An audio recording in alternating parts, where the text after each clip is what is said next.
Top Gang with your host, Sammy Castro.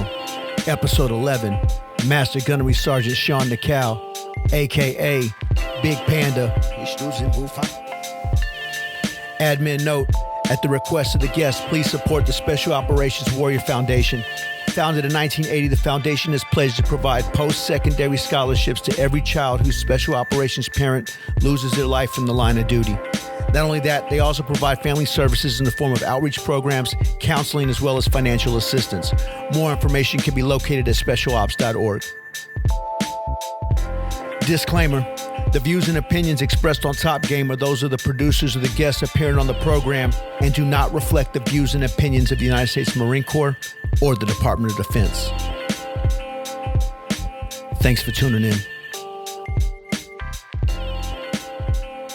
It was at nighttime, but with Thomason's, it was during the day, and so there was a lot of traffic, sirens going off as far as car alarms and stuff like that. So, but I heard you guys mention it, but I couldn't. Yeah, I couldn't really hear it. So I'm using Adobe Audition, and what it does is it allows you to take a snapshot of the baseline noise floor, and then it extracts that from the rest of the audio file in a very clean and efficient manner. It's not a software solution that I'm proficient in, but I'm getting better at it. How's it sound in your ears? Sounds okay. Okay. And I'm still waiting to, and it's not gonna go. I'll keep it. Edit that later.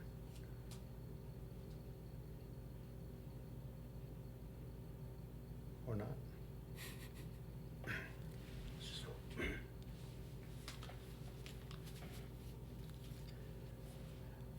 Hello. So one thing about this audio interface is that it's kind of lower than what I was used to with the Yeti, but when I was able to go through and kind of get some sound checks and then go back and process it like I normally would with my workflow, it seemed to be solid. So I think we're good. Okay. So episode 11. Master Gunnery Sean Nakao. Welcome. Thanks. I want to express my gratitude for taking the time to sit down with me. You just mentioned that you're somewhat anxious about this and what it represents. But if you could just kind of give me a snapshot of what this means to you. This endeavor, this project, you being here, having this opportunity, this platform to communicate out to the audience that it's starting to gather up. Yeah, so I mean, hearing Sonny's podcast the first time, and I think John was the one that shared it out to me. He said, "Hey, there's a podcast going on." I was like, "What? Who's doing a podcast? Like, why are we doing a podcast?" And then hearing Sonny's, he's apprehensive about.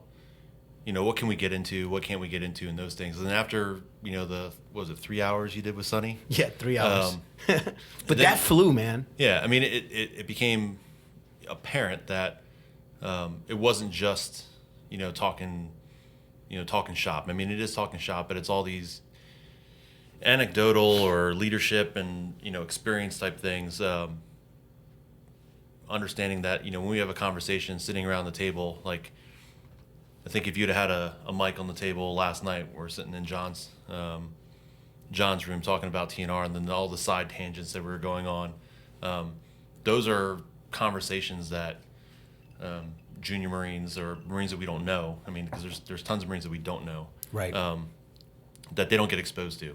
So I will say that when we were there, I thought about that. Like, man, if I could just record this, but it wasn't the time or the place, and now I'm starting to become more self-aware as to the implications of maybe some potential missteps or things that could go wrong in the middle of the production of these episodes. I still want to keep it raw. I still want to keep it visceral, but I also want to I don't want to fuck it up. Yep. I mean, I know I've made mistakes. We've all made mistakes, and whether it's training Marines in the battalion or wherever we're doing, is try not to let those Marines make the same mistakes that I made. So if I'm telling stories and shooting the shit, they understand that nobody's infallible and that they can learn from those mistakes and move on. Then that's a good thing. Additionally, is we care. I think the people that we talk to, the people that we hang out with, the heated discussion that we had this afternoon shows that people care. And that was a question I asked at a staff and CO PME that we had last week was how do we get Marines to care? Like I know that I care. I know that there are Marines that care, but how do we get everybody to care, right? And I don't know the answer. Rich and I were talking, and he has some ideas, and Kyle has some ideas, and everybody has ideas. I don't know if there's a way. So I think the first step is to set the example. Yeah. So I mean, I think it's part of it is right showing that we care. So if this is showing that we care because this is what we talk about. Like this isn't an anomaly that you and I are sitting in your hotel room, with headphones and microphones in our faces. It's not an anomaly because that happened last night as well. That happened at dinner time. That happened during the TNR working group. It's not just the 9 to 5. We're talking about work. We're invested. We drank some Kool-Aid. We drank a fair amount of Kool-Aid. I know I drank probably more than most, but we make the Kool-Aid now, right? Sort of. I think John made the Kool-Aid for us today, and we had to drink it. But we're taking a professional approach to our careers, to our way of life, even if it is just by discussing and talking about different people's ideas about things. And if Sergeant Moreno hears this, who was one of my knuckleheads back in Hawaii, if he knows that we're discussing these things and other Marines that we don't know are discussing these things when they're not around, then it's okay. Those guys care, and they're not just out there to fuck me, right? And they're not just numbers; they're people. They're critical mission assets, and they're human beings. And if we treat them like that, then they'll be like that. But if they understand that those discussions that we're having are focused around the mission and troop welfare, then hopefully it'll help. That's my hope anyway. Okay, so yes, Sergeant Moreno's still a knucklehead, but I almost had to beat him up once. Yeah, in Australia. Is he married? He's not married. Okay, so he made a he checked in, and he was an older dude, right? And we had a hot fill to send out to Australia on one of our debts, and it was a shorter duration. It was only like 3 months or so, 4 months. We had a hot fill, somebody couldn't go, and it was who's going to go. And out of the company, there was a number of people, but he wasn't slated for anything, and he was relatively mature, just checked in. So I threw him on that debt. So we ended up being out there. So Q and I ended up going out there to do some training. And who's Q? Quentin Rendina. So Q and I went out there to do some training with the 7th SIG guys, and the debt didn't know that we were out there. So we got there like a week before them. So they showed up, and it happened to be right before Anzac Day, which is like the Australian Memorial Day and 4th of July ceremony rolled into one. It's a national pride day. It's pretty impressive. And it starts off with a pre-gunfire or pre-dawn breakfast, which is rum and biscuits. So it's like a 50-50 shot of rum and coffee, as many as you want, and then a biscuit, and then you go through a memorial service, and then you eat breakfast, and there's a parade. But the drinking starts at like 4:30 in the morning, and it goes to like midnight, 2 o'clock in the morning, like however long people want to go. So it goes like basically their version of VFW after the parade is over, and then you end up at a bar. So it's a small mining town in Toowoomba, Australia, and so it's not a military town, but it's basically a military town on that day. And that night he was feeling pretty good. We had more than a few drinks through that night, and he's a friendly person, and he was being really friendly with a number of people. Some of those people had significant others that thought that he may have been hitting on them in front of their spouses, girlfriends, boyfriends, whatever. And so we were told, like, hey, this guy's got to go. And I was like, no, he's good. We'll take care of him. Well, he's good. I'm like, and I told him, I was like, look, knock it off. You're going to get sent home. Knock it off. Take it easy. And 15 minutes later, he's chatting up some other girl who's standing next to her boyfriend, and her boyfriend's about to whip his ass. And now the bar boyfriend owner, being an Australian. Yeah, and the bar owner's like, look, I've seen it. I've been watching him. He's got to go. I'm like, all right, it's time to go. So I grabbed one of his buddies, the Lance Corporal buddies, and I was like, hey, you got to get, I think it was Beal. I was like, hey, you got to get him home. And Beal was being successful that night of talking to some young Australian ladies, and I was like, it's got to go. He's like, but Top, I'm like, it doesn't matter, bro. You got to get Moreno home. And Moreno didn't want to go. Of course he didn't. And He's having fun. And standing outside the cab, I'm like, look, here's the deal. You either get in that cab willingly, or I'm gonna double you over and throw you in the cab. This is me not knowing that he's jiu-jitsu master, level 9. But I was like, I was gonna punch him in the gut and throw him in a cab to get him home. You think you would have taken him when he was drunk? I'm arrogant. I'll take anybody.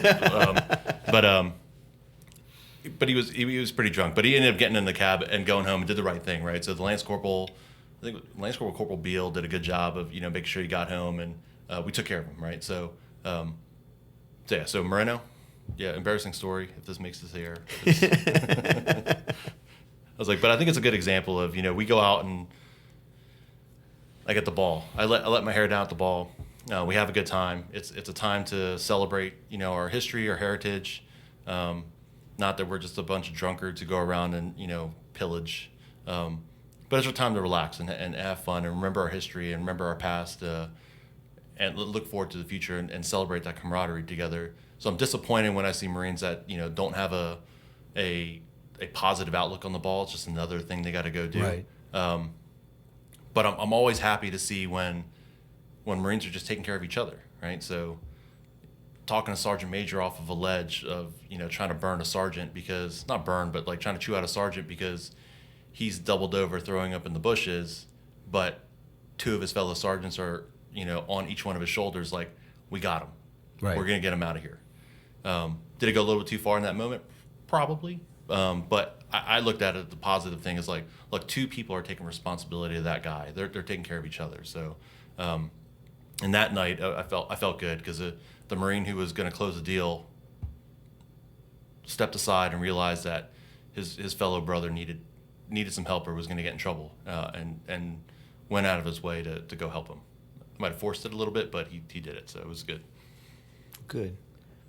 So I kind of wanted to take a different approach with this because I'm aware that you have a somewhat unique perspective as it pertains to our community, and then the Marine Corps is a warfighting organization in its entirety, in that as the operations chief of 2nd Radio Battalion, you're the first MARSOCer to have that billet. Is that accurate? I guess so. Yeah, I guess because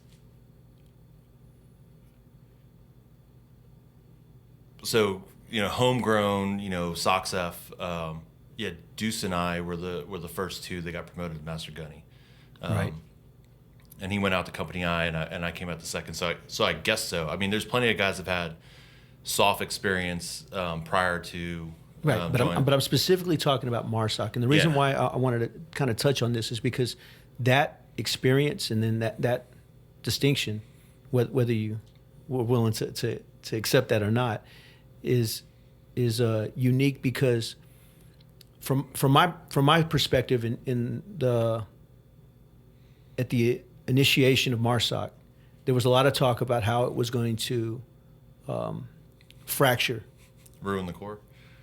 We're going to take all of our best and brightest, and they're never going to come back to the fleet. Our brotherhood, and not only the Marine Corps as a whole, because there was that push, right?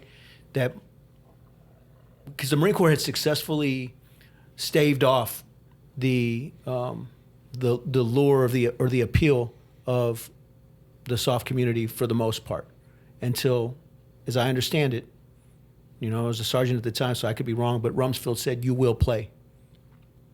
Yeah, I don't remember all the background detail, but it was, Det 1 being the first group, and it was that test, right, to see, does this work, right? Does a marine soft element work?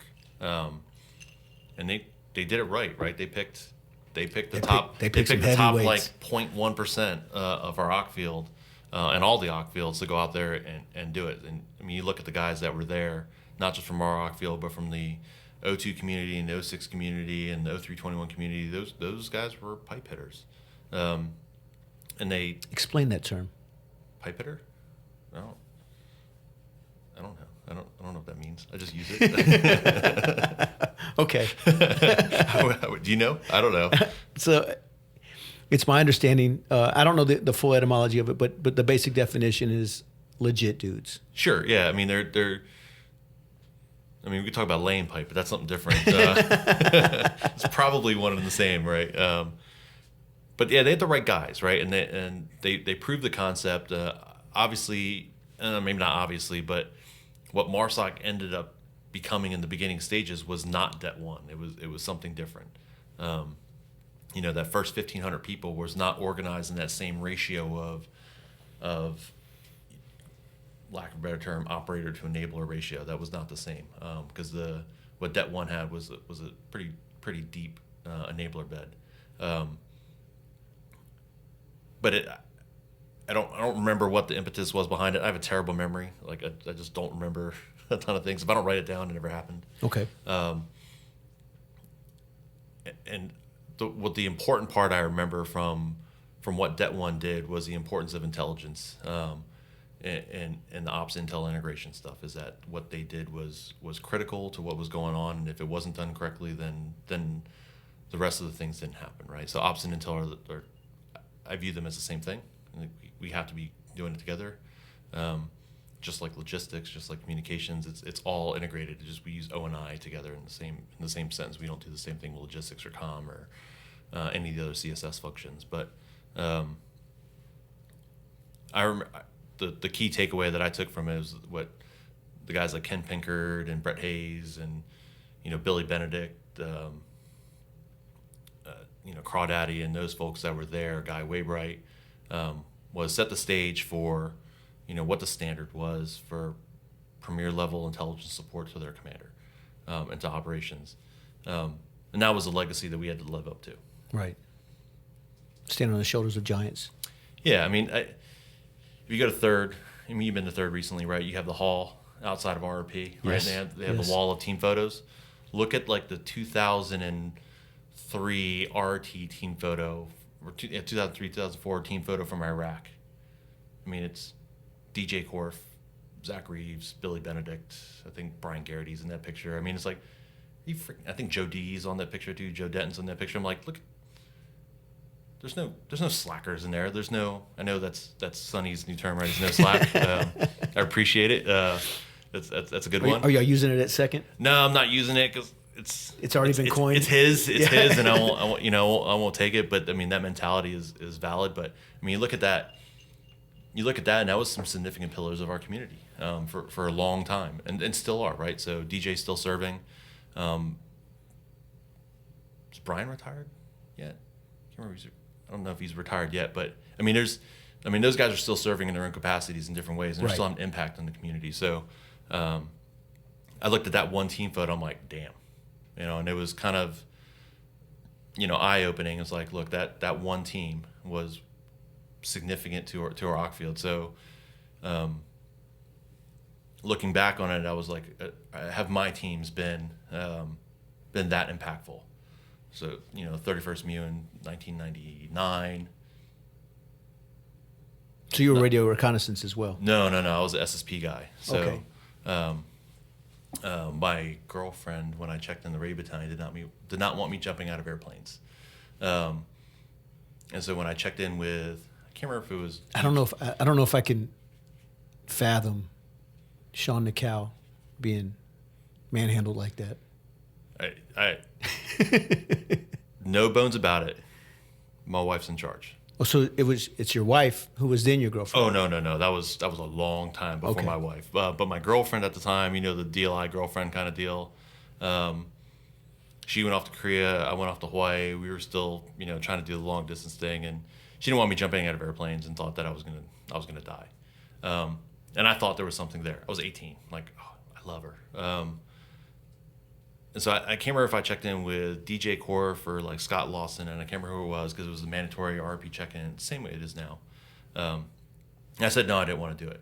And I was like one of 2 guys in our class of Korean linguists that didn't go to RP.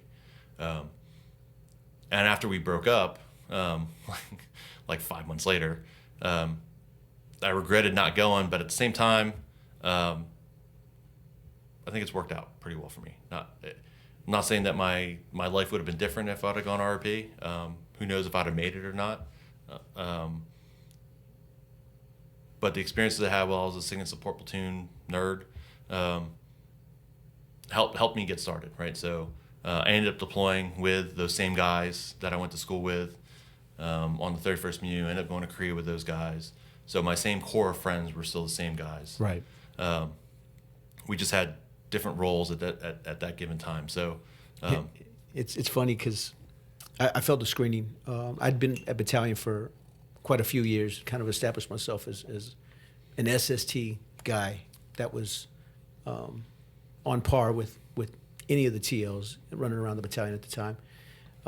Spent some time at SOTG, and then it was Guy Waybright and a few others that had kept pestering me to take the screening. Mm-hmm.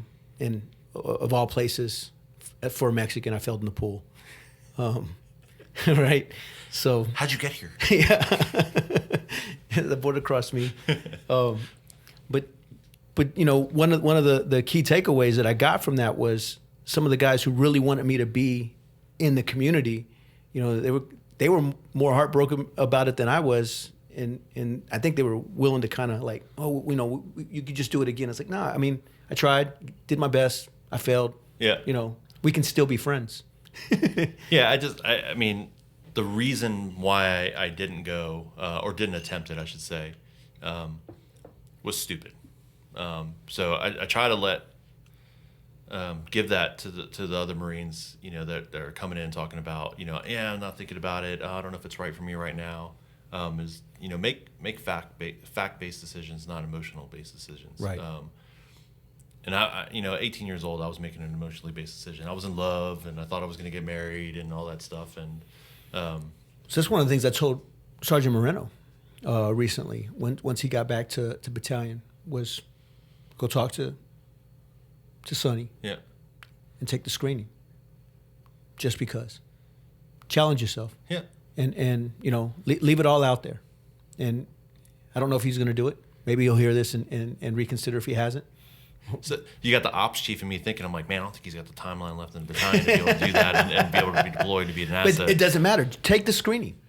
Yeah, I mean, it's always a challenge. Like the phrase in Spanish that I say to my sons and my wife, and she says it back to me, is "¿Qué te cuesta?"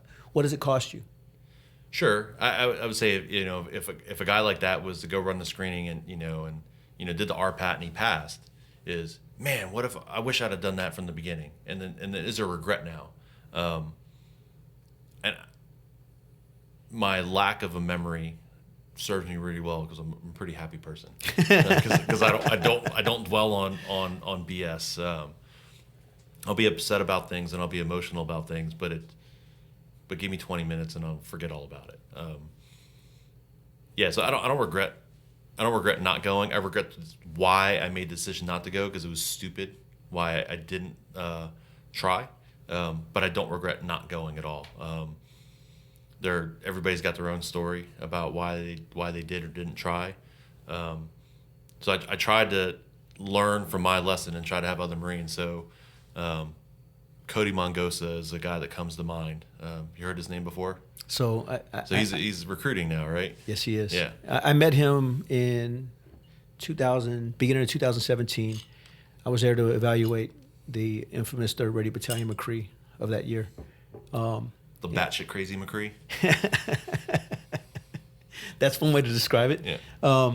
But that radio reconnaissance team was probably one of, and I've had the opportunity to evaluate or observe a lot of collection teams in my small amount of time in this gun club of ours. and it's probably hands down one of the best that I've seen. Yeah. That's comprised of junior Marines, without using the rose-tinted lenses of the individuals who I know on that wall at 3rd, right? What it would have been like to walk up on one of their hide sites. Yeah. But the guys that I interacted with at the McCree, I mean, they stacked the deck. Yeah. So I mean, I'm not going to I can't take credit for his accomplishments, because he earned every single one of those. Everything that he's did, everything that his team has done, were on his shoulders, right? He did those. But when he checked in with me, I was the Bravo Company Ops Chief at the time, and I asked the question of all the Marines that checked in, is like, do you want to go RP? He's like, well, I don't know. I'm like, hey, well, you got a high first class PFT and CFT. Are you afraid of the water? Because I don't ask if you can swim. I ask if you're afraid of the water, because if you're afraid of the water, it's not the right spot for you. But if because we can teach you to swim. Yeah, we can teach you the the techniques on how to swim. But if you're afraid of the water, that's something difficult to overcome. That requires counseling. Throwing you in the water is not the answer for every single person. So the 4-year-old Sean being thrown into the water by my dad, and have my uncle catch me in the water in Haleiwa, worked as a 4-year-old growing up in Hawaii. Did not work for 20-year-old from Chicago. That doesn't work for those guys. But he checked in. He's like, yeah, I don't know if it's right. I'm getting a little older. I'm like, you're like 25. Like, I think, and he was coming from a letter company. I was like, have you thought about this? Have you thought about what you wanted to do? He's like, yeah, I thought about trying it. So maybe in a little while. I'm like, look, you're a sergeant. You're coming back, or not coming back, but you're coming to a rated battalion after having so many years. Promotions were still going pretty quickly. I was like, you're going to be a staff sergeant soon. This is your only opportunity to do this. He's like, well, I'm not sure if it's right. I think I got to talk to my wife about it. He was kind of hemming and hawing a little bit. Because they're dual service. She's a Navy Crippy, right? Yeah. And I was like, look, and Mike Sandall and Pablo Cantu were in the room as well. I think I called them and said, come in here real quick. And so they're sitting there, and I'm like, all right, here's the deal. I was like, I'm going to take the decision out of your hands, and I'm ordering you to go to rated reconnaissance. I was like, you will go there. I was like, you will go through and do the physical training. You'll do the SIGINT training as well, and you'll attempt the RPAT.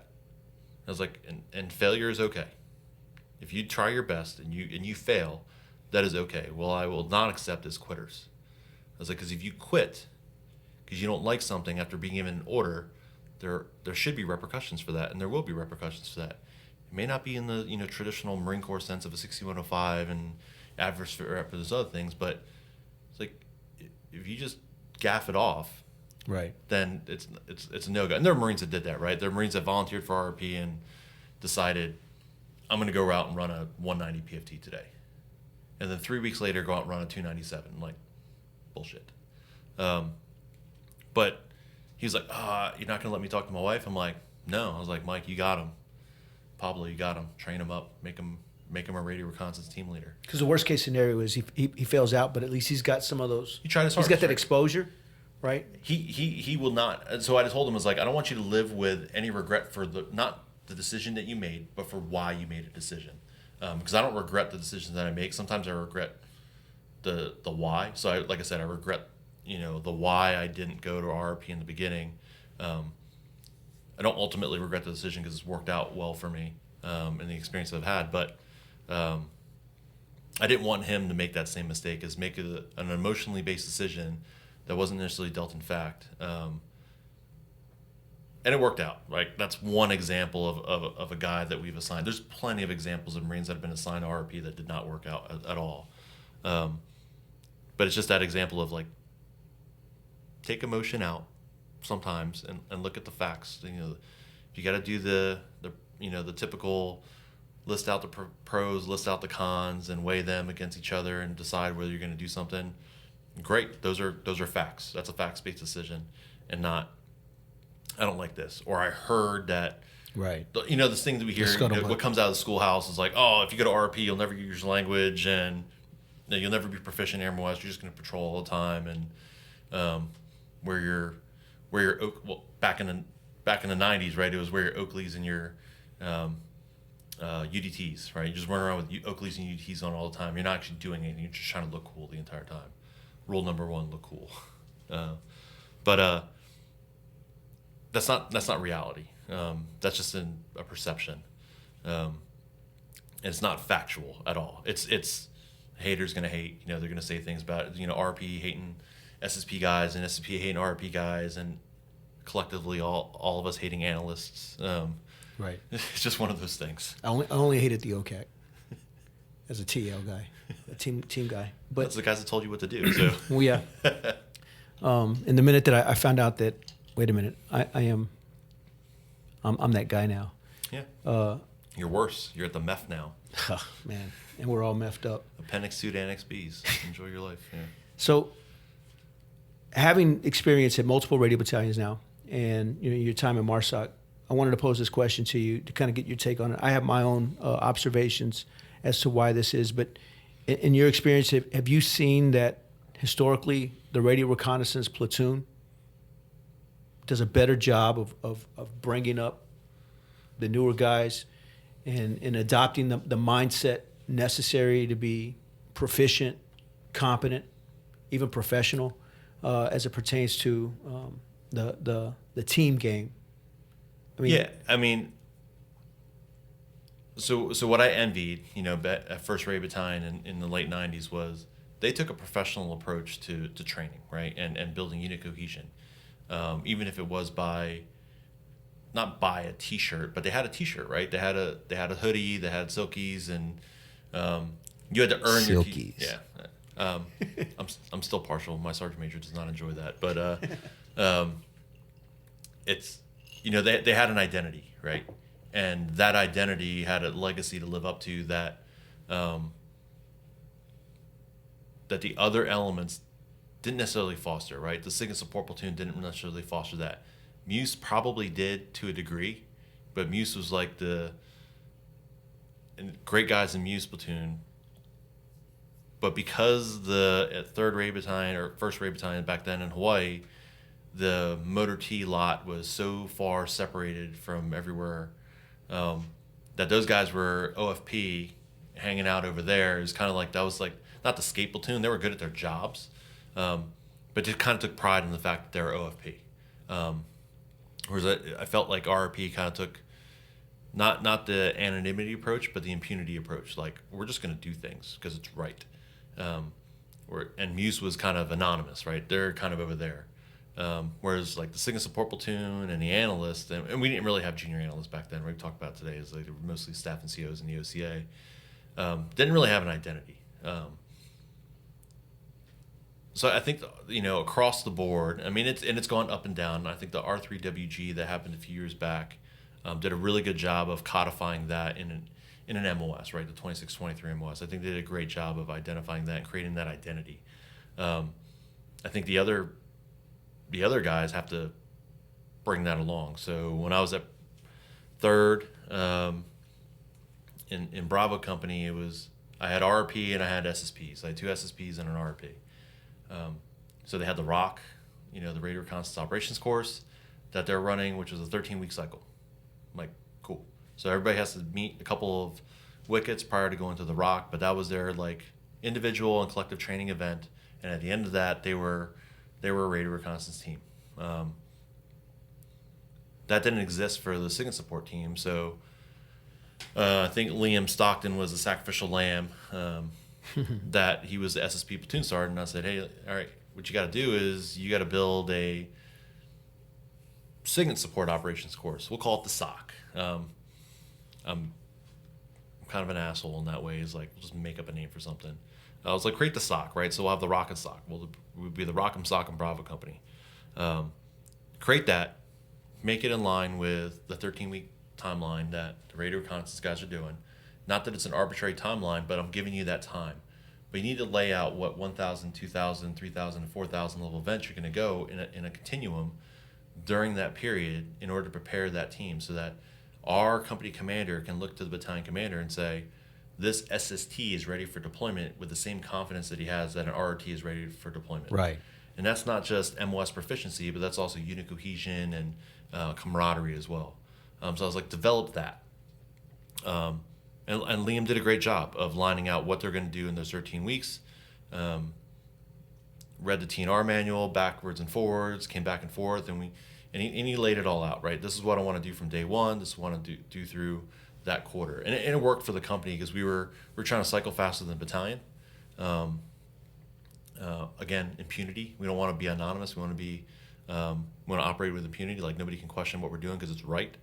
And that was the mentality we took to Bravo Company. And they did that, right? They created that training plan, and they took a professionalized approach to that training. So are we doing that today for the SSP Marines? So I don't know. So in 2nd Radio Battalion, it's beginning again. So everything's in an ebb and a flow, right? Of course. Getting back to a Radio Battalion, and I got here, late July, early August. I think the common trend of me showing up to a Radio Battalion, not showing up as a Lance Corporal 2673, but showing up as a Master Sergeant at a 3rd, or showing up at 2nd as a Master Guns. The Master Guns, the Ops Chief. There was two of us, but I ended up taking over right away. Timing just kind of worked out. I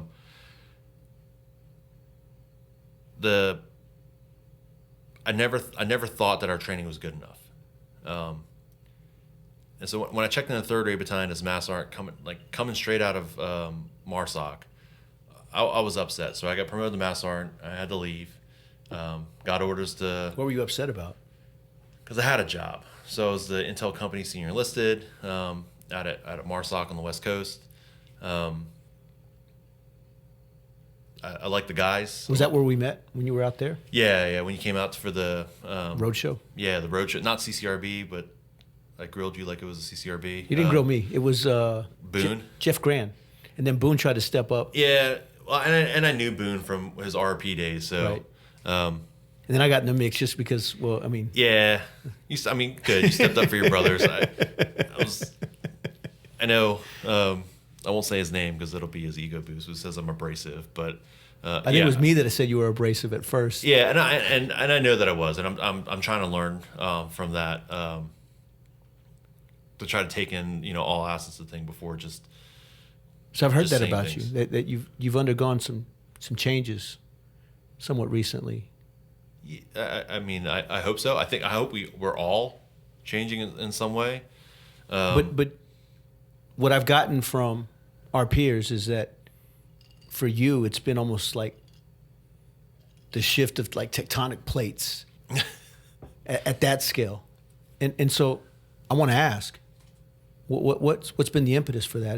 Was it one thing, or is it just some self-reflection, personal growth? I mean... So I think it started... Paul Bergeron, wanted us to be, all the Mass Sergeants out at 3rd Radio Battalion wanted us to be T-Rexes running around chewing people's faces off, and just getting stuff done, right? He called all the Mass Sergeants his O-line, right? Get stuff done. And I did go overboard, and I know I went overboard, and I know I alienated some of the 2602s, and I alienated some of the junior 0206s, because of... I had the backing of my OPSO and the CO. Although we disagreed about some things, I was going to execute their intent. And ideas that I had about how we can do things better, I was prepared for those arguments. So I wasn't willing to back down.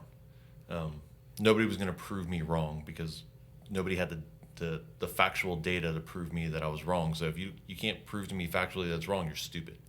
And that's kind of the way I went at things. And that was arrogance building from when I left MARSOC and I showed up to a nerd battalion, and I see we talked about it in the car ride over. Battalion. Checking in the 3rd Radio Battalion, and my first day back, I see 2 Marines LARPing in the front lawn while one I'm of in which alphas. One of which was a captain. Yeah. And it just was like, geez, what am I getting myself into here? And then I checked in, and it was told. So let me ask you: did it feel like you were back in the JV ranks? It did. There was a lot of us at the time that didn't want to leave MARSOC, right? So I don't know if I was necessarily fully on board with a closed loop plan, But personally, I would have loved the closed loop because I'd have gotten to stay. Right. I mean, let's be honest. I got to be a team leader through gunny, basically. Yeah. So I took out 2 teams as a gunny, or 1.5 teams, because I'll give Willie Pasqua the credit that he took over my team. He voted me off the island in 2010, and took over my team. It worked out well for both of us. Him taking over and me doing something else. But when I left, I was leaving a brotherhood and a lot of shared common interest, and we all wanted to do things. It was that competition of making everybody better. Like, we all wanted to be better. So I see Kyle Cornett go out in deployment. I'm like, I can do better than that. I see Nate Collenberg go out in deployment. I can do better than that. We go on deployment, and we're like, oh yeah, we did better than them. And then Kyle goes right back out and smoke checks us. Like, damn, like, he just established a new TP for this new thing that nobody's ever used before, and is now the new hotness that everybody wants to do. We got to learn that. And it was a healthy competition. It wasn't about bringing each other down. It was about, we're going to go out there. Pushing the envelope. We're going to push that envelope, and we're going to keep raising that standard, and that standard kept raising.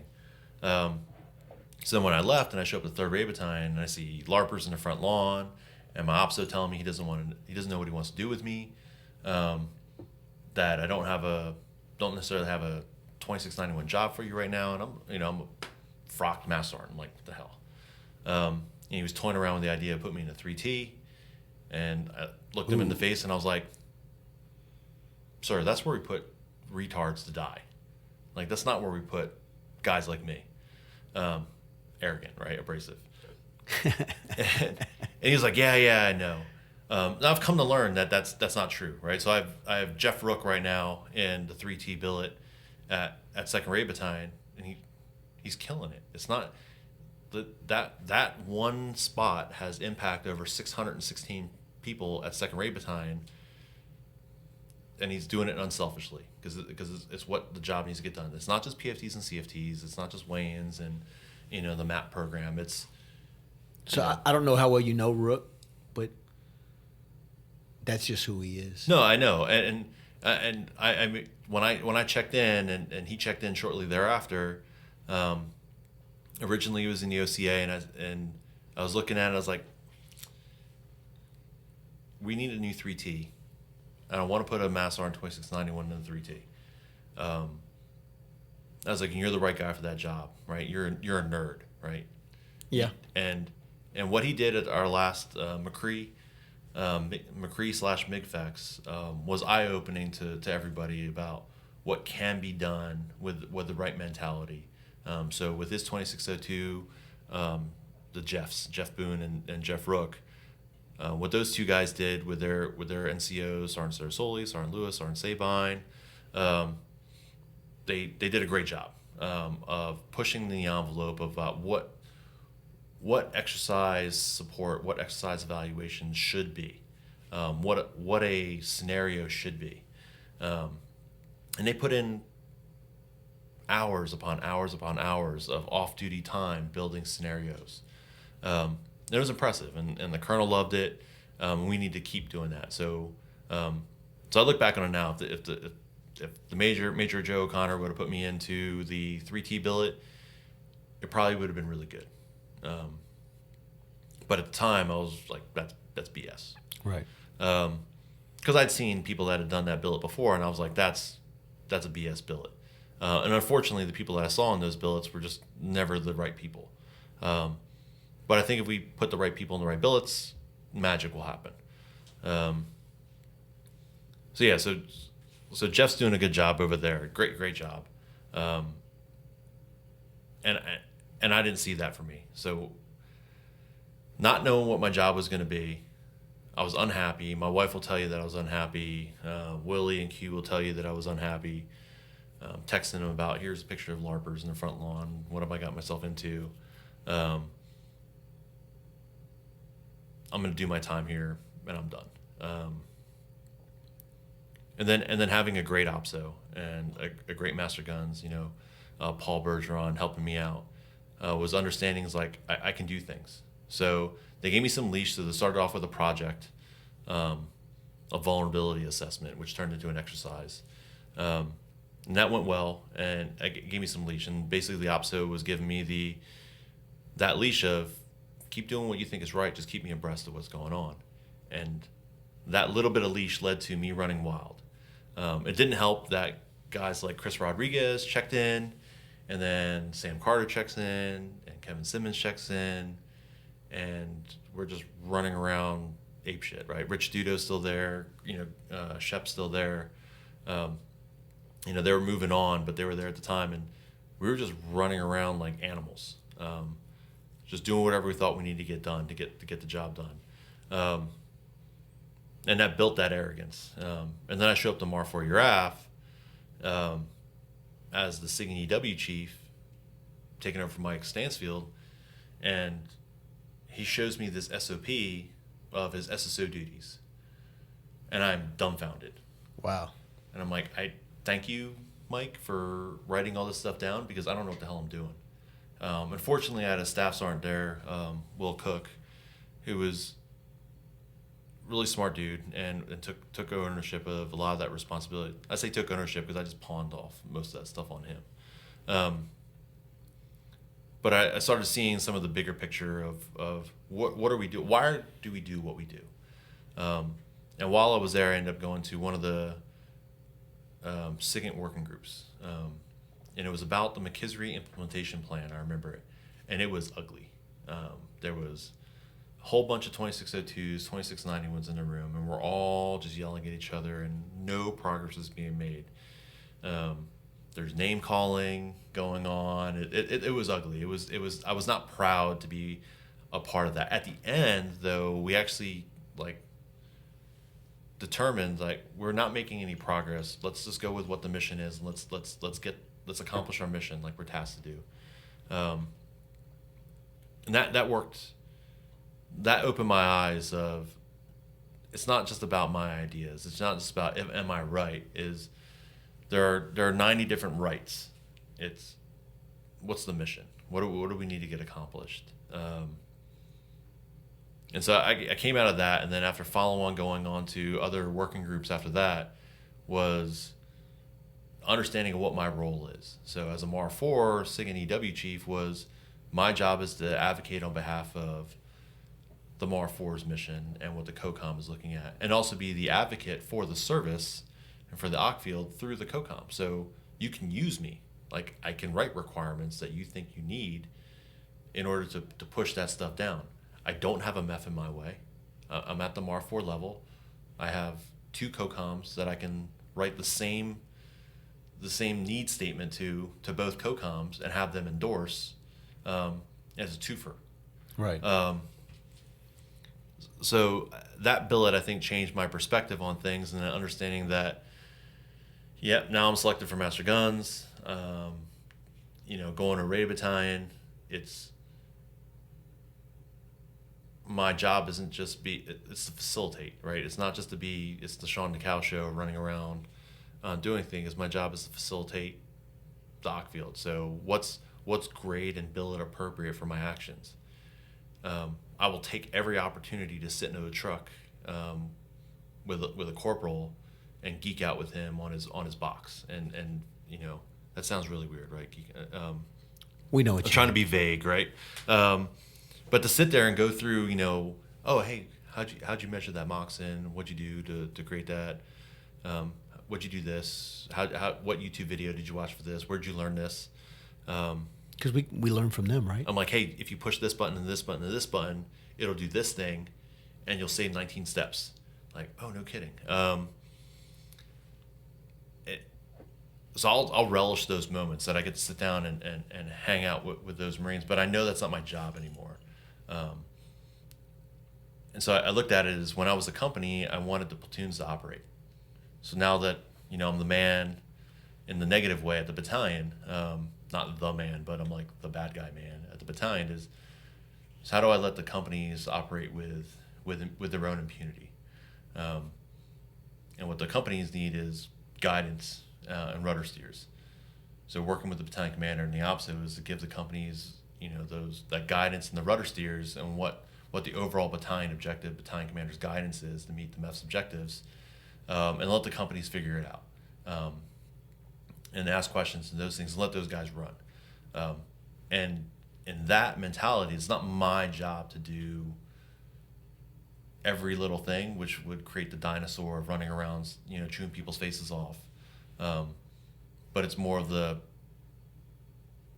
mentorship, ask questions role.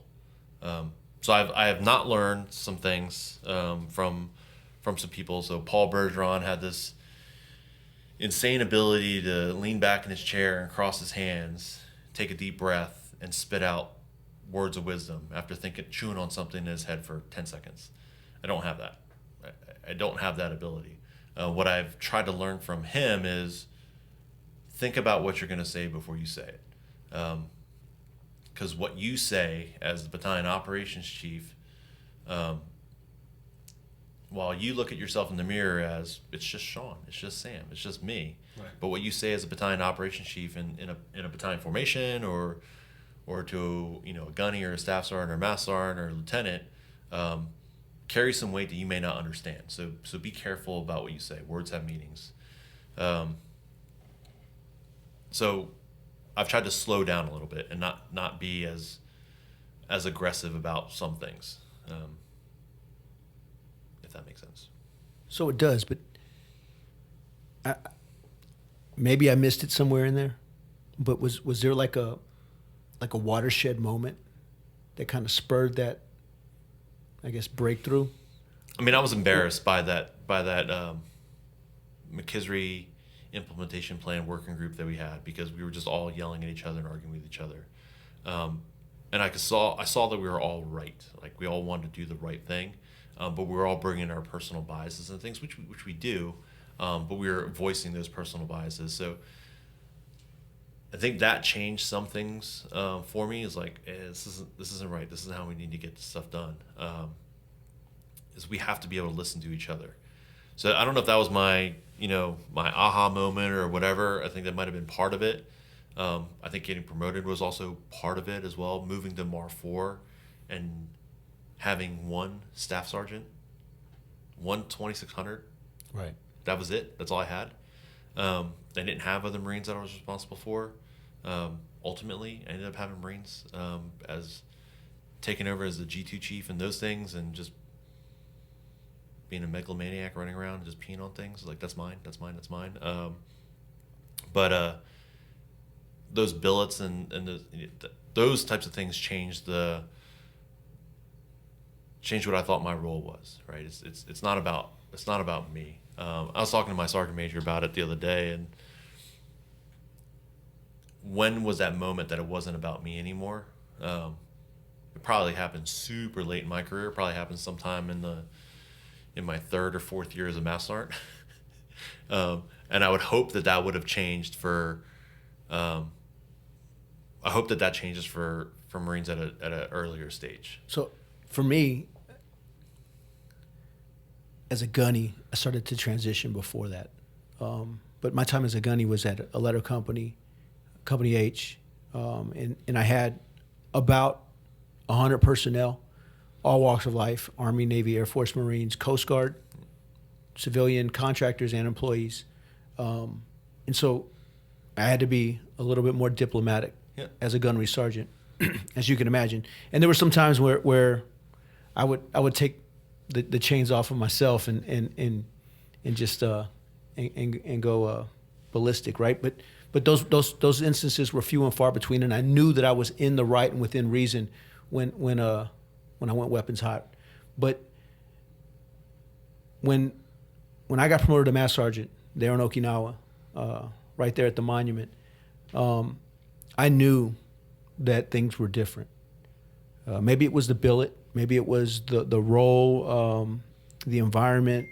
I had very senior leadership in the form of the G2 and the Master Guns, and so it was a very mature ambiance, if you will, within the MEF, and so my approach to that was more like Robert Duvall in Colors, as opposed to Sean Penn.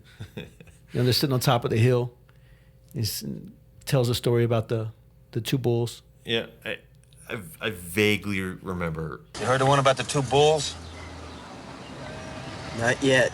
And so my approach has been a little bit more subtle and methodical when it can be, because a lot of it is, and it came up in conversation today.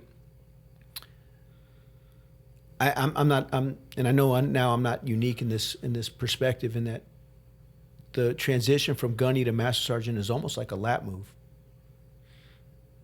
Yeah. I mean, I don't know. I don't know if I agree with it being a lap move, right? I think it's progression. Okay. I think it should be progression, right? There are fundamental changes that happen in your responsibilities, moving from a 2629 to a 2691. But I never could contemplate, at least in my current billet, or even at third or second or first, being a master sergeant running around like a T-Rex, like you described. Yeah, I mean, I was empowered to do those things. So let me caveat. It's like, so when I say that I was, being selfish, when did it not become about me? I'll say that it was.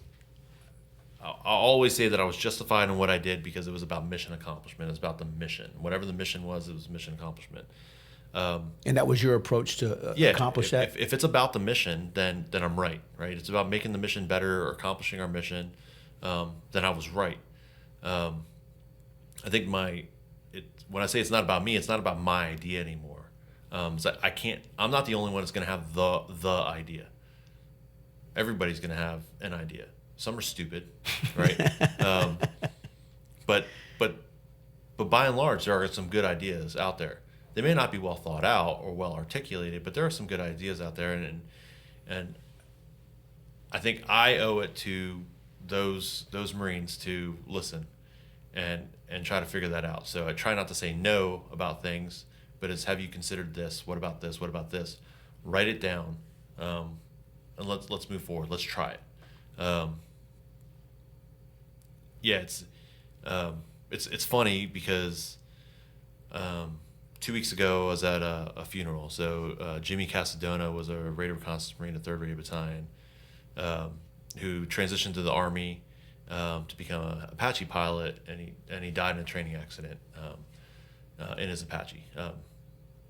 And so a bunch of us, so Q and I drove up from North Carolina, and a number of Marines from all over the world flew in for his memorial, for his funeral, and celebrating his life. So I was there with a bunch of the Raider Reconnaissance Marines from 3rd Raider Battalion.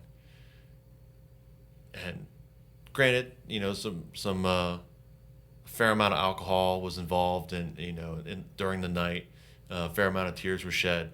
But I had like 3 or 4 dudes come up to me and say, "Man, Sean, I didn't know that you were cool. You're ops chief. You're kind of an ass." I'm like, or kind of a dick. I'm like, bro, I wasn't there to be your friend. I was like, it's like if we were on the same team, if we were in the same platoon, things would be different. But I was at the company, so my job was to ensure that you guys had the tools and the assets available to accomplish your mission, and you guys were trained to a standard. I wasn't there to be your friend. I'm happy that you can see now that I'm a human being, because I can sit here at a bar with you and tell stories. I don't have the same stories that you guys have about Casadona, because we weren't friends. He was a Marine in a platoon, and I was his company ops chief. But I knew him, right? And I knew you guys knew him. And I'm here for you guys, and we can sit here and drink, and we can tell stories, and and relive old days, and reminisce. It's like, but I don't regret what I did at the company, but I wasn't there to be your friend. And that was hard for me to look this former corporal in the face and say, it's like, yeah, it sucked. I was like, I like you guys. We're of the same cloth, right? We're all Marines, and we're all dedicated to doing what we want to do and do the right things. But my job was to enable your gunny and your staff sergeant and your lieutenant to train you.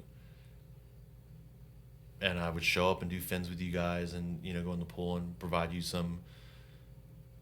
I would make snide comments to your platoon sergeant about that fin was really slow. Which years later they're coming back and it's like, "Do you think that fin was really slow?" I'm like, "I basically floated ashore with you guys." But I was trying to drive them to it. Could my approach been better? Probably. I know Q did some things after I left that probably fostered a little bit more of that personal interaction. I don't know if that's necessarily my style, but I am deathly loyal to Q and Willie and and James Brennis and Nick Watson and those guys that were on my team. We were on a team together, I should say, and those guys are as much of my family as my real family is, and we developed that in that team mentality. But when we're not in that team mentality, not in that small unit, things, I have to separate myself a little bit because I can't be emotionally involved in an individual person. Because I got to look at talking about TNR events, right? I can't be worried about your 1,000, 2,000. I got to be worried about our 7,000 level capabilities. To bring it back to why we're in San Angelo this week. So, can I get a refill? Yeah, knock yourself out. So, while you're doing that, well, let me ask you.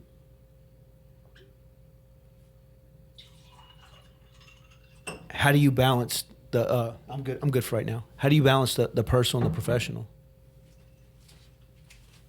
Because you seem to me, and this is knowing you after one glass of whiskey, right, to be one of those Kevin Simmons all-in kind of guys.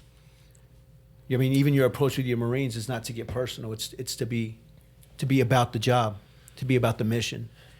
And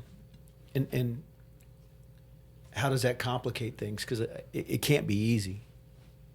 I have to separate work and family. When I'm at work, from the second I get in my car, it's about thinking about what I got to do while I'm there. We can go with the cliches is all in all the time. Marine 24/7. And I believe that. I honestly do.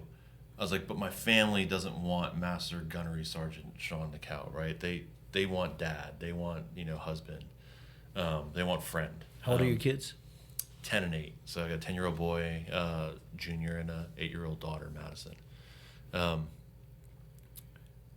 They don't want me in uniform, right? They want dad, right? And my wife wants Sean. So I met my wife when I was a sergeant. And we got married when I was a staff sergeant. So she's been around with me for a while. But I struggle with that a little bit. So, I talked to Kevin, I talked to John about their reasons for retiring. I wholeheartedly agree with them. And I say that the 3 reasons why I'm still in the Corps is the Corps still wants me. I still want to be in the Corps, and my family is okay with me still doing it. If one of those 3 things drop out, it's time to go. And I'm hoping it's not a dramatic event. It's a natural transition. But the balancing of it, my wife will accuse me accurately of not having very good balance. It's pulling out the BlackBerry when I'm at home and responding to an email, or hey, something came, a thought came up and sending an email about something. I try not to do it, but I end up doing it, right? So I was checking into 2nd Raid Battalion. I was bringing my laptop home all the time. And I was working on, new format for deployment roster, or trying to figure out how we're doing internal augmentation requirements within the battalion. So if you didn't know, on our TOs, we don't have ECP guards for our skiffs. Like, that's not a billet. So that's got to come from somewhere. I don't want that Marine who goes on ECP guard to be there for 3 freaking years. Like, do it for 6 months, move on. So we needed to track that. So it was like I was trying to work on those things. And I always put a deadline on myself. Like, I got to get this done because people are relying on this thing so that they can move forward. Going back to that, if the battalion's not providing guidance to the companies, they can't execute. So I was bringing a lot of work home with me. Between the TADs and and some other things, I try not to travel if I don't have to. Actually, just turned down a trip to Germany for an EW conference because it wasn't right. It wasn't grade or billet appropriate for me to go. Justifiable, just not appropriate. Above or below you? Below is arrogant to say, right? It's below me. Well, not necessarily. I don't see it that way. Well, I mean, I looked at it as Kyle Marks is at Marforigraph, and he's going to be there, and we're sending a 2602 warrant officer out there. And so I was asking, a specific question: can we get this objective accomplished if I came out there? And I was like, or can we do it through VTCs and phone calls and emails? We can get it through VTCs and emails. I'm like, we don't need a face-to-face. No. I'm like, fine, I'm not coming. But it's education for the 2602, and a lot of the work stuff is going to get done by. Is your phone causing the? I think so. I just got a new follower on Top Game. But yeah, so I don't know. I mean, I would ask my wife how well I balance. I try to coach soccer. I say try because I can't head coach because I can't guarantee that I'm there all the time. Okay. So I have to assistant coach. Last head coaching gig that I had did not work out well this last season. Is it because of operational requirements, or you just don't have the temperament for it? You're like a T-Rex out there with the kids. No, I think I have an okay temperament for it. I can turn off, like, I'm not Adrian Gabara, right? Okay. Like running people around, being a company gunny again. I love Adrian to death. But I know when he gets in his drill instructor mode, he's in drill instructor mode. And I know when he's coaching, football, he's looking out for those kids. But when I say Adrian Gabara, I mean, like, in his drill instructor mode. That's not me on the soccer field, right? I know how to coach kids. Been coaching kids for a long time. I know soccer fundamentals, and I'm going to teach them the fundamentals of soccer. So you're a big soccer player? I grew up playing soccer, yeah. And I love coaching my kids, but at the same time, I also want to be able to cheerlead, right? I want to be able to sit on the sidelines and cheer for my kids. I was like, but when my kids ask me to coach, I will coach, which they've continued to ask me. But I can't guarantee that I'm going to be a head coach because I'm not going to be there for every practice. Because when there's a ESAG going on at 16:30 on a Thursday, I have to go to that. That's a work commitment. I'm going to miss soccer practice. Right. If I have to go TAD and soccer games on Saturday and I don't get back till Saturday because we don't do Friday travel day and Friday's work day, I'm not going to make that game.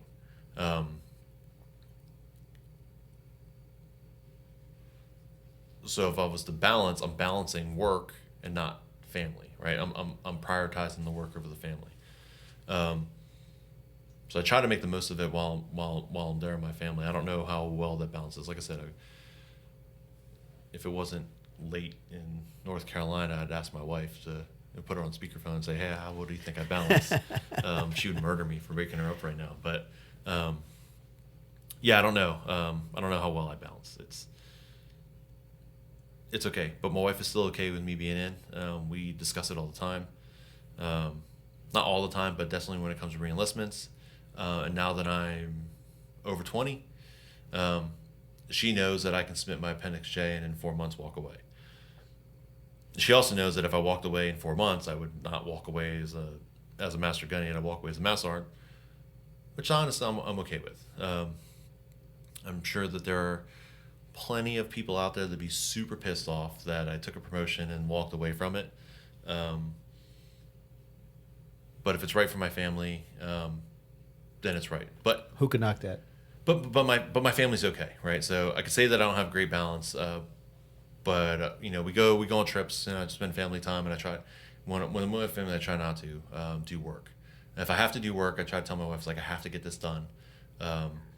So like even preparing for this TNR working group is at work, I didn't have time to review the TNR documents.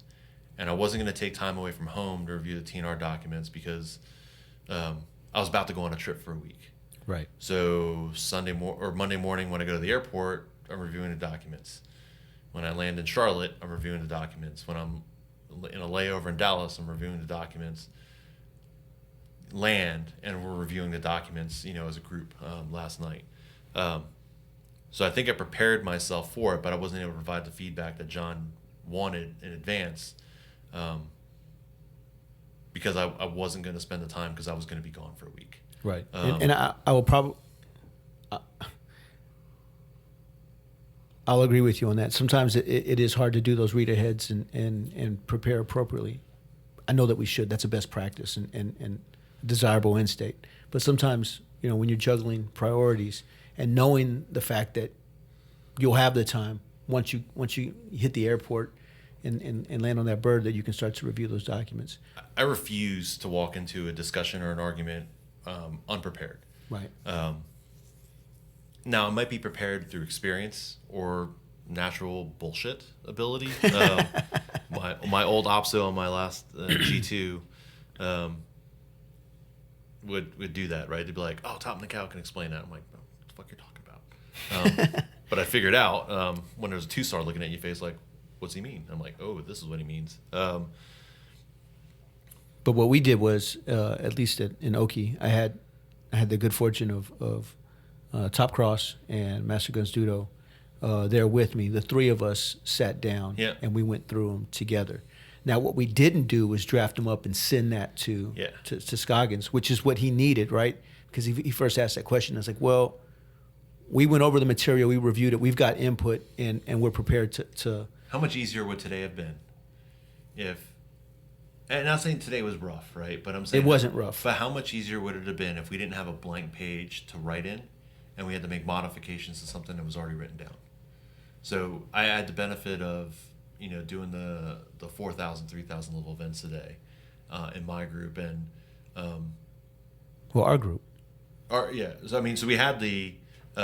Look at me. I'm the scribe now. I was like, but we had some data from First Radio Battalion, right? Right. That we're able to measure off of, right, and modify and change.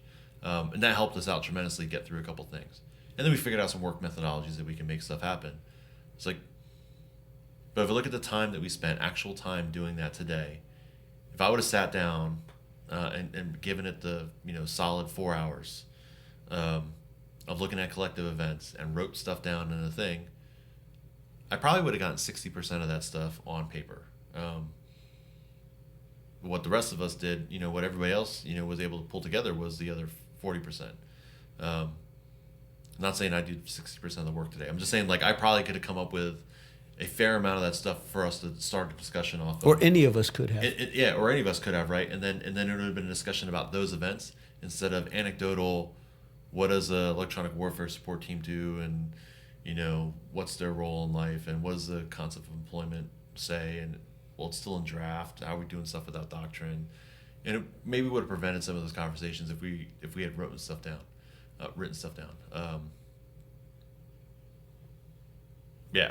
I refuse to walk into a discussion or argument unprepared. And if I am, I have to admit that I'm not prepared for that, because it's my job to be the subject matter expert on something, and if I'm not the subject matter expert, it's to look to the subject matter expert on a topic. So handing F-35 stuff off to Richie Molnar, I don't know how to do that shit. Right. I don't know what this stuff is. Hey, Richie. Not necessarily know your lane, but know who's best qualified to speak on that particular matter. So Derry Cross and Richie Molnar are pulling together the F-35 mission planning stuff. Like, they should be.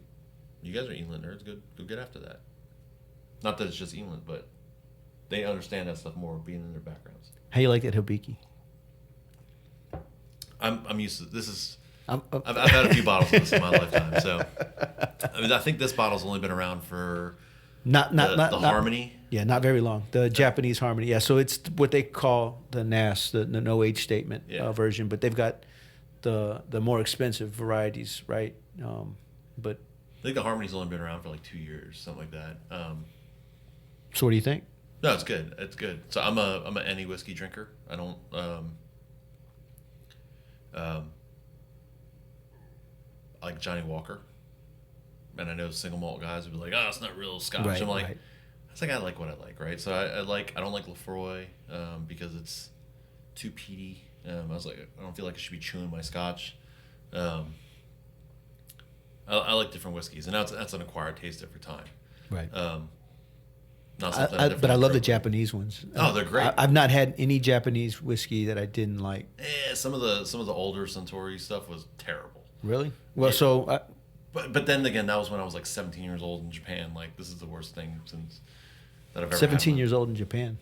Yeah, after I graduated high school, I came to Japan for like a month and a half on vacation, doing some church stuff, and then hanging out a bit.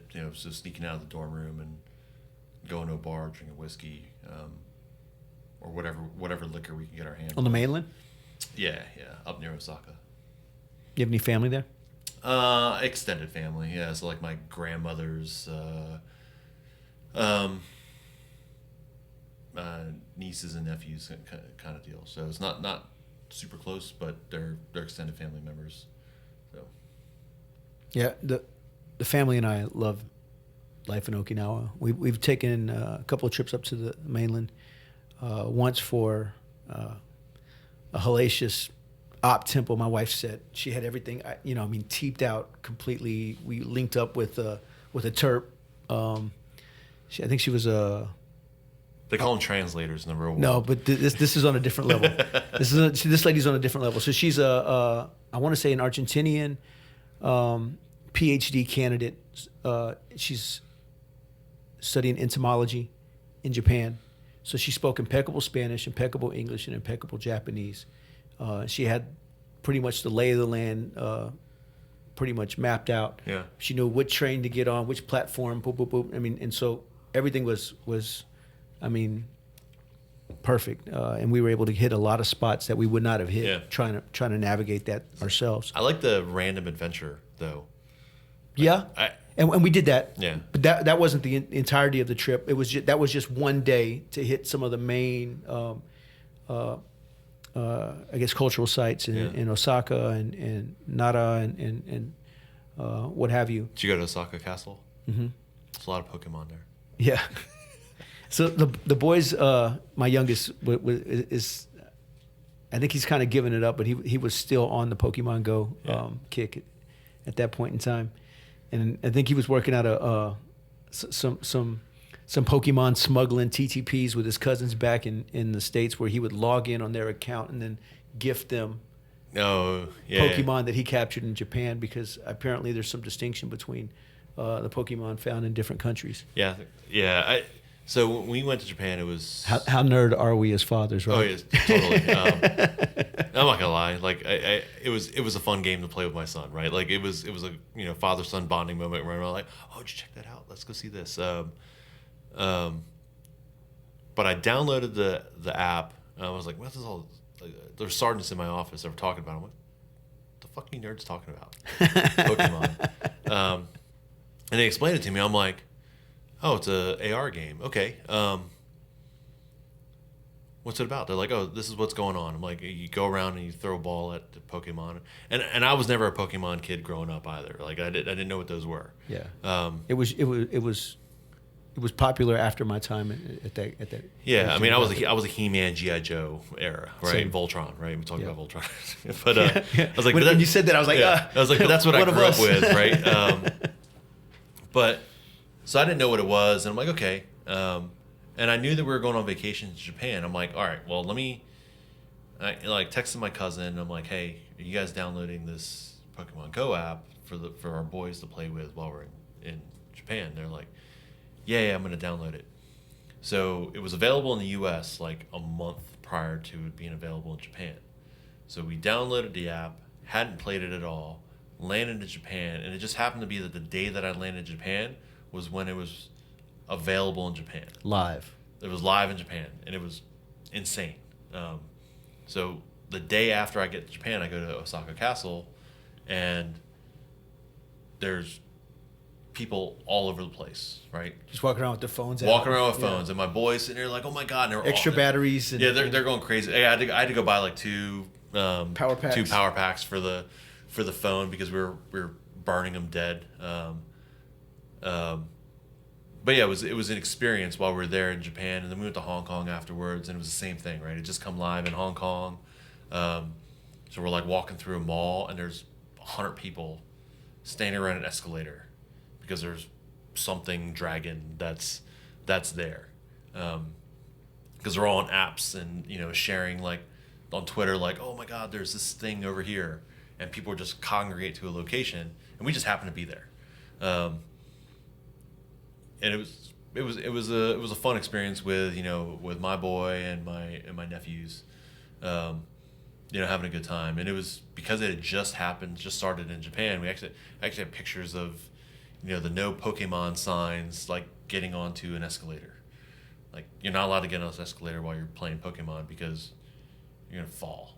And I was like, yeah, it's stupid because there's kids that are just walking around holding the phones to their faces. So have you bought them a Switch? You talking about the Nintendo Switch? Yeah. Yeah, that was a point of contention between me and my wife because my boy really wanted one, and I can't let my boy listen to this right now because it was a Christmas present from Santa. But it was. So did he get it or not? He did. Yeah. So we had gone back and forth about it, and that was like the one thing that he was asking for. So we're not quite sure if my boy still believes or if he's playing us. I know. So my oldest he's 16. So yeah. The gig's up, but my youngest, he's smooth. So he's continued. He and I had a conversation this last Christmas, and he just told me straight out. He said, "I'm still pretending to believe because I know that's what Mom wants."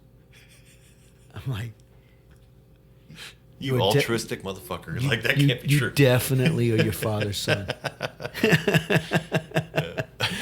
and Liz, I think she's accepted that he doesn't believe, but she still wants him to believe. Yeah. I mean that's our baby, right? Yeah. 11 years old, and I mean was he 5th grade? 6 now. Yeah, I mean middle school. I mean yeah, the jig's up. Like his favorite rapper is Tupac. They're doing sex ed, right? They're doing sex ed in 6th grade. Like Santa's not a thing anymore. So I know it's coming, but my daughter's 8, so I'm not quite sure. But yeah, we ended up buying it for him, but we only bought him, like we didn't buy the Zelda game for him because we knew that was going to be a get in and never get out game. So no, I don't think it's that. But I will tell you, so my boys now have ascended. They're all in PC Master Race. A few years back, we as a family project, we built my oldest son his gaming PC, and we stepped it up over time. So I didn't go full bore initially, because I wanted him to see the process of the incremental performance increases over time with the new components, additional RAM. Now you've got a solid state hard drive as opposed to a mechanical one. So instant boot up. Those things, and then the monitor, the keyboard, the mouse, the headset, the podcasting mic. So my youngest son had a Yeti Blue like I used for the initial. He's about to have 2. What's that? He's about to have 2. Well, so that's going to go to my oldest son, because he's still using the Razer Kraken mic headset. But then we built my youngest son his computer, and his is legit. It's a Corsair Vengeance box. It looks like an ammo can, like something that you would shove 50 cal rounds in. Yeah. But it's got a plexiglass window. It's got all the lights on the inside. Oldest son decided to go with red LED lights on the inside of his. Youngest son wanted green. So when I built mine, my home theater PC, which is also my gaming box, the dad box. It's purple, and we played a lot of games. Currently, my oldest son and I are playing Elite Dangerous, which is like it's a space free for all type game. It's multiplayer, but you can run missions. There's factions and stuff that you can become part of. But if you're out running, if it's a a mercenary mission or whatever, and I see you, I can interdict you, shoot you out of the sky, and then loot everything that was in your hole. You can put a bounty on me. It goes back and forth and whatnot, but it has this persistent aspect to it, and he likes the small incremental upgrades that take place over time as you accumulate wealth and whatnot. That and strategy games, so like Civilization and some of these other 4X space dominance strategy, grand strategy games. That's what my oldest likes. Yeah. He has a mind for that. My youngest is currently playing Diablo 3. Loves it. Holy shit! That's old. Well, yeah, it is. But they just released an expansion not too long ago with a new. I think I'm thinking Diablo 2. Yeah, so Diablo 3, and it's very well done. It wasn't initially done well by Blizzard, but they stepped it up over the years. And so we'll go in and we'll run some dungeons together, and I'll pop back out. But when I bought the Switch, and I've got a PlayStation 4, a PlayStation 3, and an Xbox One in the house, and they sit there and they collect us, unless we're playing Rock Band on the PlayStation 4. Yeah. But the Nintendo Switch, I only bought one, and they've had arguments over it. And in the first game, one of the first games that I bought was Zelda Breath of the Wild. And the boys have both played the Ocarina of Time, which is probably one of the best console games ever. And what I like about it is it's Nintendo's take on the monomyth by Joseph Campbell. Are you familiar with that? No, not at all. So Joseph Campbell was a cultural anthropologist, probably goes by a bunch of different other titles. But his life's work can succinctly be condensed down to the fact that we have mythology. The power of myth is that it communicates our values as a culture, as a society. And if you look at all the mythologies of civilization across the globe throughout history, you can condense it down to one myth, and that's the hero's quest, right? And same hero, 1,000 different faces, but what it boils down to is Sean Nakao left home to go join a warfighting organization, and conducted operations all across the globe, and then returned home, changed. In a lot of aspects, your world, your home world, has stayed the same, but you're changed, and it can never go back to the way it was before. Our home world changes.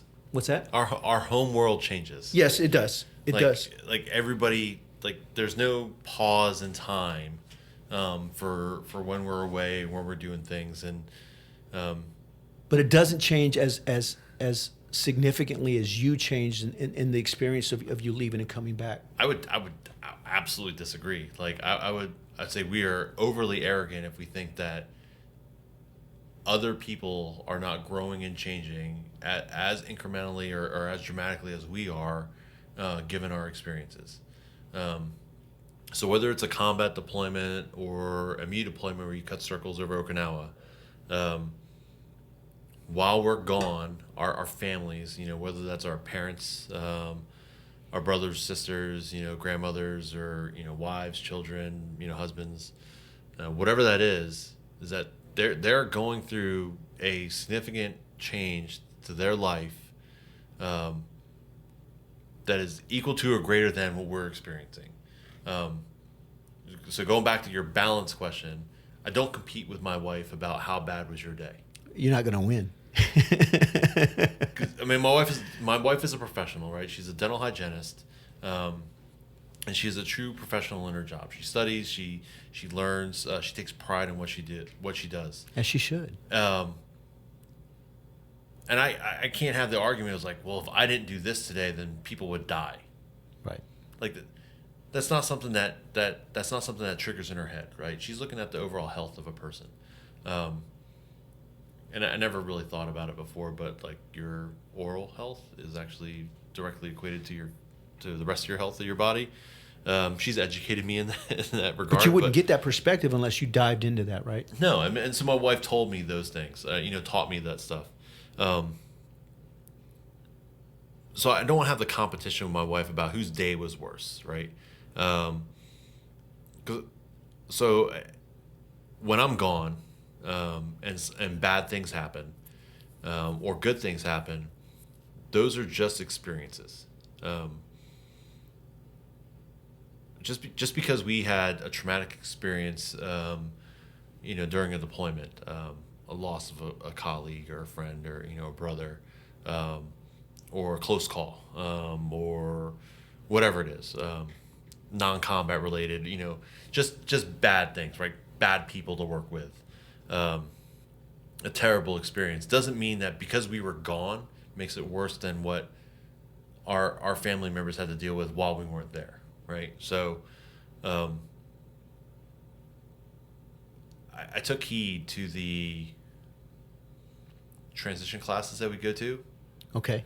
Right. So when Chaps is sitting there telling us about it's like your family underwent changes while you were gone, and you're not just going to jump right back in and be the boss. I'm like, I laughed at him. I'm like, this is easy. My wife's the boss.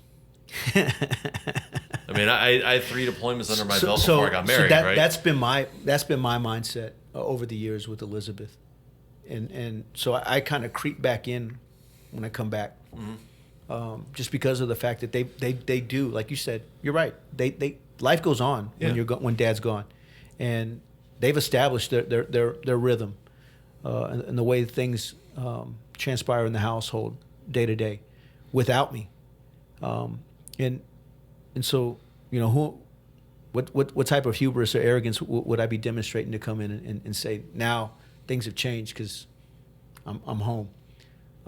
But to go back to the Zelda game, Ocarina of Time, and by extension Breath of the Wild, explore those themes and concepts.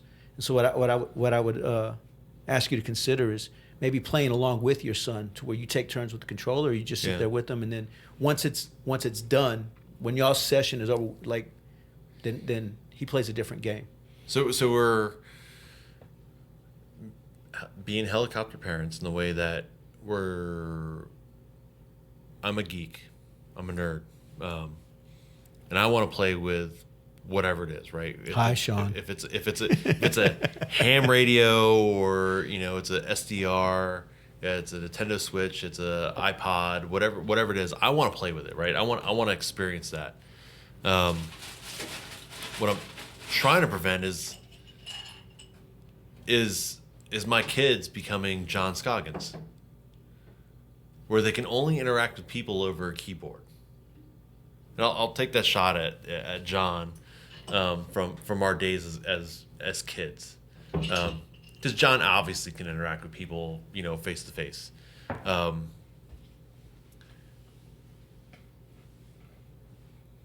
I don't want my kids being so focused on a device that they're unable to form interpersonal relationships, in person. My dad was a cop, and I learned that from him, is that developing relationships with people is important. And I want my kids to understand, not because my dad was a cop, but developing interpersonal relationship is how society works, right? And I know that society is changing, and that we're more comfortable with non-personal communications happening, with social media, and those things, and that's okay. What I don't want is my son to be. I want him at 10 years old. I want him to interact with us and I'll play games with him, right? So we'll split the controls apart on the Nintendo Switch, and we'll play I don't know what it is, the soccer game with the cars. It's a soccer game where it's a soccer ball, but you drive cars and you have to hit the soccer ball with a car to score goals. Oh, Rocket League? Yes, Rocket League, yeah. So we'll play that together, right? So that's why I want to interact. So the boys and I do three-man teams, all of us on our own PCs. Okay, is that a PC game as well? Yeah. So Yeah. I think it started off that way. And Okay. then they populated. I was like, it but so elsewhere. we'll do that, right? Or we'll play, like, I downloaded Bomberman because Why not? that was fucking Yeah. old school Super NES, and I remember being drunk with my cousins playing Bomberman on a Nintendo 64. And it being like the most intense thing we could possibly do on a Friday night is sit there and be hammered drunk playing Bomberman. But I'll play those things with them because they're small episodic things we could do at a time. That doesn't take away from our dinner time. That doesn't take away from going outside. So I just bought like a fire pit. And my wife doesn't realize it, but why did I buy the fire pit? It wasn't because I like fire, because I'm a pyromaniac. I mean, it's part of it. But buying the fire pit and going outside and lighting a log on fire and sitting outside and just eating our dinner outside, it's our time. And it's a primal experience. It's primal. I love camping. I love doing those things. But it's us sitting outside, no distractions, right? So I have my phone sitting next to my speaker that's playing Hawaiian music because it soothes me. Of course. It makes me feel like I'm back home. Home is Hawaii? Yeah. I did not know that. Yeah. Born and raised. Got the tattoo that Deuce put on my back. Okay. But that's home for me. So the phone's over there. My wife does a pretty good job of not keeping her phone on her all the time. As much of a crutch as it becomes, it's easy for us. I mean, you saw me at dinner tonight, right? I have two phones sitting in front of me. I got my Dual wielding. Yeah, I got my Samsung Galaxy work phone, and I got my iPhone, and I've got text messages from my OPSO on one phone. I got text messages from my CO on another phone, and emails, from other people, and I'm trying to bounce back and forth doing those things, while ignoring the waitress and ordering my dinner. Becomes informational overload. That is a terrible way to personally interact with people, is by being fixated on what's going on. Like, she was literally asking me, hey, what do you want to drink? This is before you guys got there. And I'm like, I'm sorry, I want water, and can I get a beer? What kind of beer do you have? And she's like, I just told him. I'm like, yeah. I'll just give me a Miller Lite. You got Miller Lite? Yeah, I got Miller Lite. I'm like, I'll just take a Miller Lite. Because I was digging deep in my phone, trying to answer an email, and He was gesturing answer a text. texting just now. Yeah, absolutely. That's all I do is do that. So, and my wife yells at me all the time. She actually just she authorized me to buy ear pods for my iPhone, so that I don't hold the phone to my ear. But I'm gonna wait till the next generation comes out. Yeah, I'm not convinced on those yet. So I just picked up, because for workouts, what you're wearing right now are the Audio Technica's M50s, and these are like the anti-beats. I'm a Bose guy. What's that? I'm a Bose guy. Well, to quote Jimmy Iovine, Bose is what you wear when you want to go to sleep on an airplane, right? They're super comfortable. That's true. I'll say that they're more comfortable than these, because I wore Bose all day on Monday. Uh-huh. So I wear Bose on air. Flying out? Yeah, so I wear I don't know what model it is, QC35 or whatever, but they're the Bluetooth ones. I put those on in Jacksonville as I boarded the plane, and I took them on and off as I was doing things in and out of lounges and those other things. But bottom line, that those things were on between 07 in the morning and 1745 landing in Jacksonville, and they were comfortable. That's what they were. So listening to music, watching a movie, whatever distraction was going on. To be honest, while I'm walking through an airport, I have the headphones on and I'm not listening to anything. People just don't bother me. Right. When you have headphones on. and those are way more comfortable than these are. Like I can wear those I wore those for 12 hours yesterday or on Monday. So the primary, I guess, attribute of the Audio-Technica M50s is not necessarily comfort. It's the accurate reproduction or a well-balanced reproduction of the sound at the price point. I can't tell. Yeah. Well, because we're using it for a podcast. No, what I'm saying is like I can't tell. So I understand hear? that Beats. So what I understand is that. So I bought a pair of Beats back in the day, and I did not like them because it was too much bass. Right. They're tuned for that. Yeah, and they were tuned for that, and I didn't like it, and they were uncomfortable to wear. So to get the equivalent noise canceling, what was advertised as equivalent noise canceling had to be the Bose Executives, which were like aluminum. And they were heavy. They were uncomfortable. So I have these Studio Pros, but they're not the. You can stay right there. I'm just gonna get some more.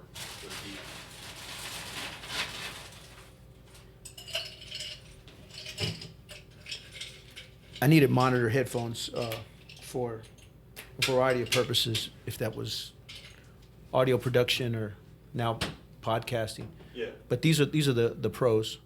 Is that the Bluetooth ones? No, they're not Bluetooth. They're wired. You gotta go wireless. But if you're mixing something, you lose something with the Bluetooth. You do. The timing's codec, off. right? The timing's a little bit off as well, but the convenience and no wires. Yeah. It's great. So for workout purposes, I got some in-ear monitors. Yeah. I picked them up at one of the Japanese electronic stores. I think it was Big Camera or whatnot. But that's what I use for that. But for these M50s, No, they sound good. My wife doesn't want me having my phone to my ear, and that's what basically is like. It's like, don't have my phone to my head, because a study that brain cancer, all those other things. I'm like, okay. It's like, if you realized what I really did not every day, but like what I used to do every day is like, we are all surrounded by RF all the time. not just our OC field, but yeah, we were all surrounded by RF all right. the time. We just see that more than most, right? Yeah, within the comm and the in the SIGINT community, EW community, we're probably exposed to a little bit more of it than the average Joe. So I'm not as concerned about it as my wife is, but I'll listen to my wife. But you think the earpods are So no, I haven't bought them. I'm waiting for the next generation to come out because I'm a bougie bitch and I don't want to push a button. I just want to say, "Hey Siri." Right. So when I'm riding my bicycle to work in the morning, I can just say. So how deep will you go into the ecosystem? I've gone all the way. I've MacBook time capsules and Apple TVs. I don't do time capsule. They just discontinued their line of routers. Yeah, so I mean, I have Airport Expresses or airports and Airport Expresses. And those are gone too. They're done with those. So I have the older ones. I don't have the newer ones. So I have the old square rectangular. Yeah. Same. Low ones. Because the airport app on the phone or the computer is super easy to configure. It is. I will tell you that I miss the Belkin 54G, like flashing it for WRT and doing those things. But I don't. So there isn't an option out there. I just picked up for the house, our new house in Okinawa, the Orbi. Is that the whole home Wi-Fi thing? I saw it at Sam's. It's kind of they call. I think it's advertised as mesh, or they were calling it mesh in some of the reviews and whatnot. It's not necessarily mesh, but it's got a dedicated channel for from station to outstation. Is it beamforming? What's that? Is it beamforming? I don't know the answer to that. Because that's what I was like. So with 8211 AC and its beamforming capability, we are geeking out hard. Oh, absolutely, right? So when the new airport came out and it had 80211 AC beamforming, I'm like, oh fuck yeah, right? Like that is super nerd. I want that, but I wasn't willing to spend the money on it, because what I had worked. But yeah, I'm invested in the ecosystem because because it works. I like having my calendar integrated with my wife. So whether she's on the iMac at home, or I'm on my MacBook while I'm away, or on my iPhone, is I can put an event in. Like today, she put an event in saying Maddie's ballet recital is on the 2nd of June, but her rehearsal is on the whatever of May. That's the time we can take videos. Okay. I'm like, cool. Like, she didn't have to tell me. It populates. That just populates. Like, yeah. So we use that too. bring the GoPro, show up, and videotape. Right. So Liz and the boys, all three of them got iPad Pros for Christmas. The big ones. Not the big ones. I think they got the 9.7s. Is it 9.7? I think that's the moderately sized. Because I have the 12.9. I think it's absurd. They didn't get that. I think it's the 10.5. Is what they got, but with the pencil, and they love them. My oldest uses it as a laptop replacement. He's got his desktop monster gaming PC. I wish that I could use my my wife bought me a MacBook Pro, or not a MacBook Pro, a iPad Pro, the big one, and I bought the pencil for it later on. I wish that I could use that at work. So because I like the fact that I could take notes and those right, things. Exactly. So funny story, here in San Angelo, I convinced the powers that be to buy me 20 iPads and I think 3 MacBook Pros to just prototype what we were calling at the time a blended learning model for language training. Yeah. I got a lot of permafrost. No, we shouldn't do that. No, for what? Marines loved it, and to kind of make the point, I went to formation after when I got it all in, I got it all set up. I went to formation where all the language students were there, and I called out all the Spanlings when they were just checking in, and I had them sign an ECR card and handed them their iPad. ECR card, here's your iPad. Don't break it. You break it, you buy it, kind of thing. And I had other language students would come to me. He's like, "Hey, Staff Sergeant, is that just for this?" Yes, of course, it's just for the Spanish linguists. But the Marines loved it, and we kind of prototyped a lot of ideas. I don't think they're using them any longer. It's one of those things that it takes a Mickey Flip was doing that for a bit, where they were issuing out iPods. Right. So the touchscreen iPods, they were issuing those out that had some of the tools on it, and then they stopped that program. And they stopped the program because they weren't being utilized for what they were meant for. They were being utilized for everything else. Marines wanted an iPod. A free iPod is basically what they wanted. They weren't being used. And so we were developing sort of mobile lessons here that would extend the training time outside of the classroom. So we developed some what we called mobile training modules that touched on the cultural, historical aspect of the target language. So not required, or was it required? Yeah, I required it. Okay. So how? But I didn't have to bend there. I didn't have to put them in an arm bar. Yeah, no. I mean, but so I heard I can't remember who you're talking to about the game, right? But how do you manage between required training and taking a personal approach to your professionalization? Because I tell, and this is stolen from Joe Black, right? Was go get your ham radio license. And I didn't do it till I was a gunny, and I absolutely wish I would have done that as a Lance Corporal,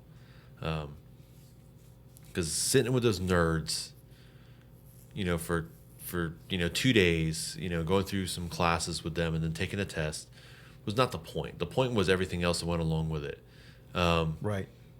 But it was taking, a personal approach to your professionalization.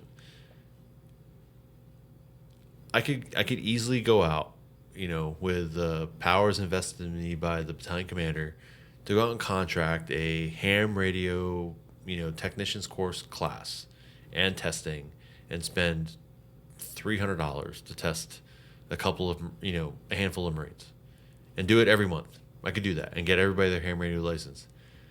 But it's not the point.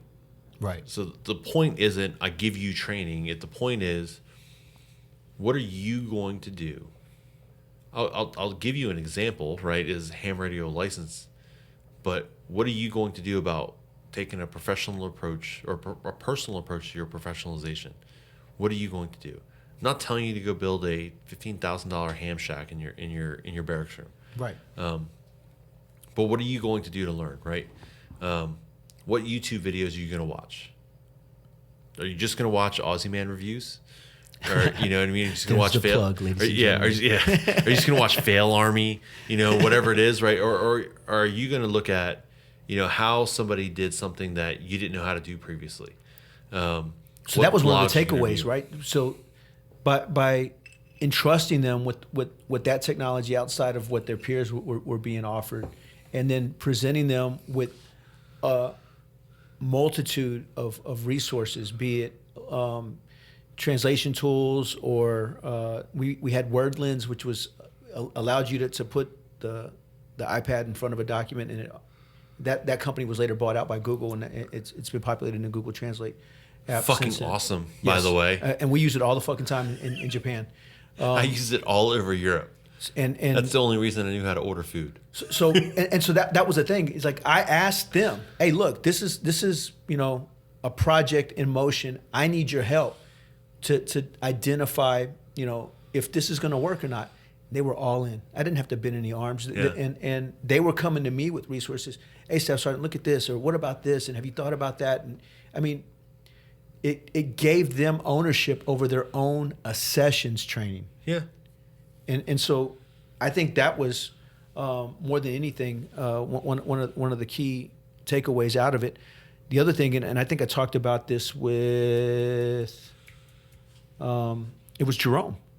And I haven't released that episode yet, but I'm still working on the intro, and I'm doing some cool things with his episode that I hadn't done before. But the one thing that I talked about was we were doing tactical decision games in Spanish. The Marines, it was hard on them and me, but they loved it because they were drawing out there using Sandtable and some other apps that were available. They took the overlay from the scenario, and then they were drawing out their solutions on top of it, and then presenting that through to the big screen, and presenting to the rest of the group. I don't remember that. You don't remember what? From that podcast. Yeah, we talked about that.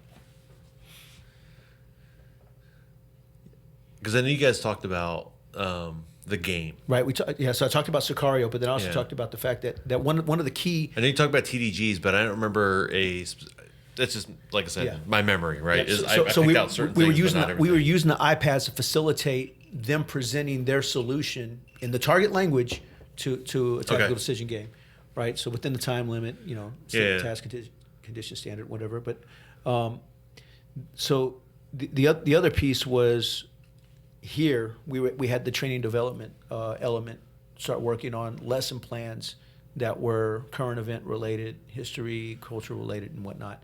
And I didn't have to bend them to my will.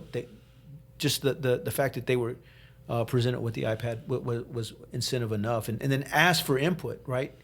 Help me refine the way forward with this, or is this even worth the effort? And of course, you have some that the Luddites said, I don't want to touch this. So a short time ago, I asked the question, how do we get Marines to care? Right. So part of it is to be the example, right?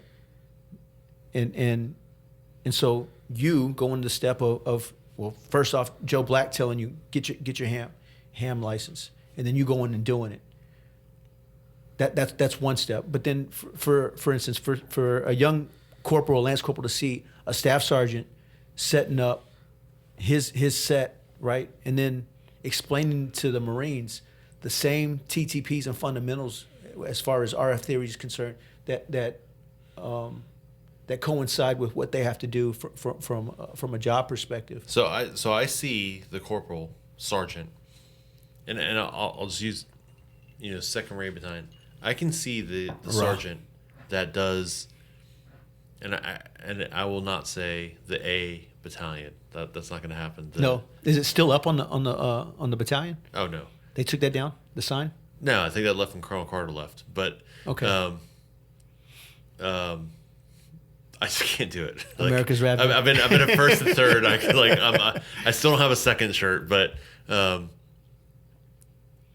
can see a sergeant who's doing that nerd stuff, right? Is taking a personal interest in doing those things, and I can see master sergeants and master gunnies doing that. I don't see the staff sergeants and gunnies that are investing the time to get that in between, right? So I see, and so you're saying I don't want to get in the name drop game, right? Because if you get in the name drop game, it's like, who did you call out? But I see a sergeant that is doing a whole bunch, and he's spending a ton of money, and his wife is going to murder him for spending as much money as he's doing. Spending money on software-defined radios and building his own stuff, and it's great. And he's learning a bunch, and he's teaching other Marines. And I see the master sergeants and the master gunnies. I want to interview this Marine. Offline, I'll tell you his name. Okay. I don't want to call him out in public. And I'll see the master sergeants and the master gunnies that are doing similar things. Maybe not like I do. While this young Marine might do the $400 investment on SDR, I'm only willing to do the $17 investment. You? Yes, me. Master Guns, Sean Nakao. I will spend $17 on Amazon on a software-defined radio in order to play. I'm all in 4,000 on this podcast. You are. I'll throw you a little cheddar after this to help you out. But I was like, but I'll spend. That's not why I mentioned that. But what I'm saying is like, this is me trying to emulate to my subordinates and to my peer group. So I'm a battalion operations chief. I'm a master gunny, right? I'm not expected to do actual 1,000, 2,000 level events anymore. Like I'm not expected to do those things. That's not what's expected of me. But I believe it's my responsibility to understand how those Marines are tackling the problems that they're faced with today, from a technical perspective, that I didn't have when I was doing their job. And I think I have the benefit of the fact that I did their job up through gunny. And that's not the case for a lot of people, right? So I think if you look at the SOX Fs, a lot of those guys were able to be team leaders through gunny, and some of them through Mass Art, right? Some of those guys were able to be team leaders in Mass Art, and that's great, right? That's a great experience. I don't know certain technologies or certain things. So how do I keep up with the sergeant, the corporal, who's trying to learn those things as a team leader today? So for me, if it's investing $17 in watching YouTube videos,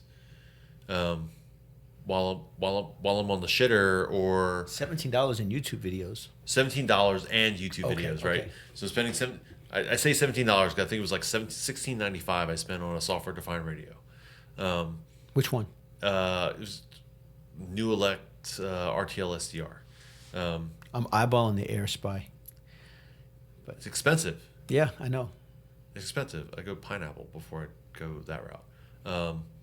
But there are a ton of options right there. HackRF is probably a better option. I looked at those too. The HackRFs are pretty legit, right? They don't burn out. Like I know that I'm going to destroy I've already destroyed one RTL SDR. What are you doing? Chewing on them or what? No, if you run them for so long, crunches so many things, it'll burn out. I bought a chiclet one that was a small USB one that thing died almost within an hour of using. What if Apple made a SDR? They probably already do, right?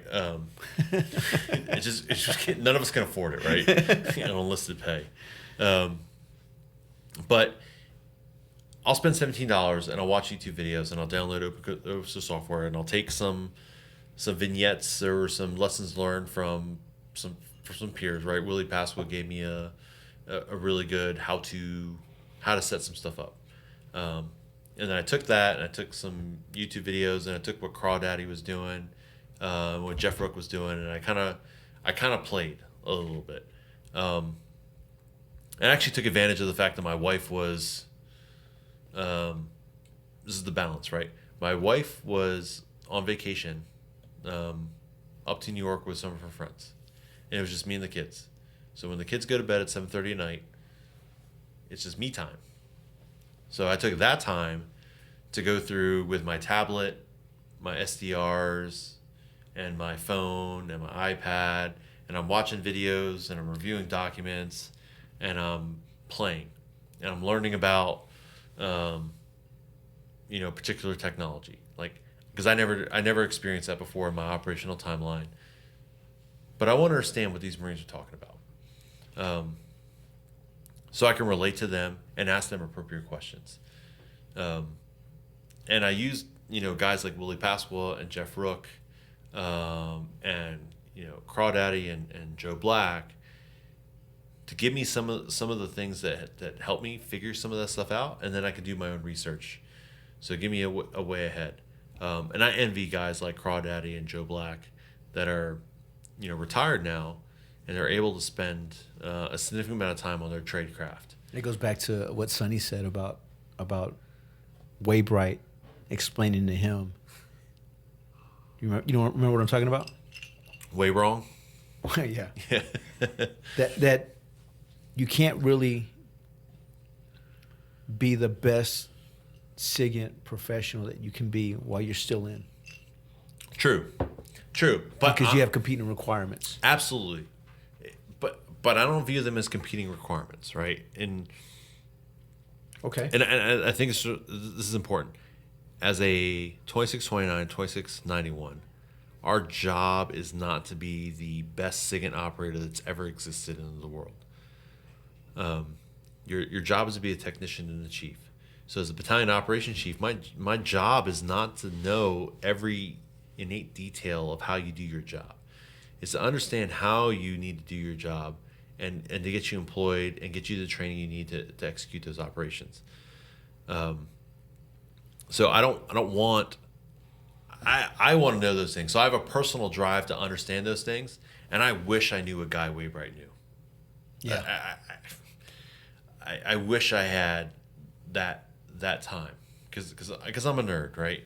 And I call the raid battalions nerd battalions, and I consider myself head nerd.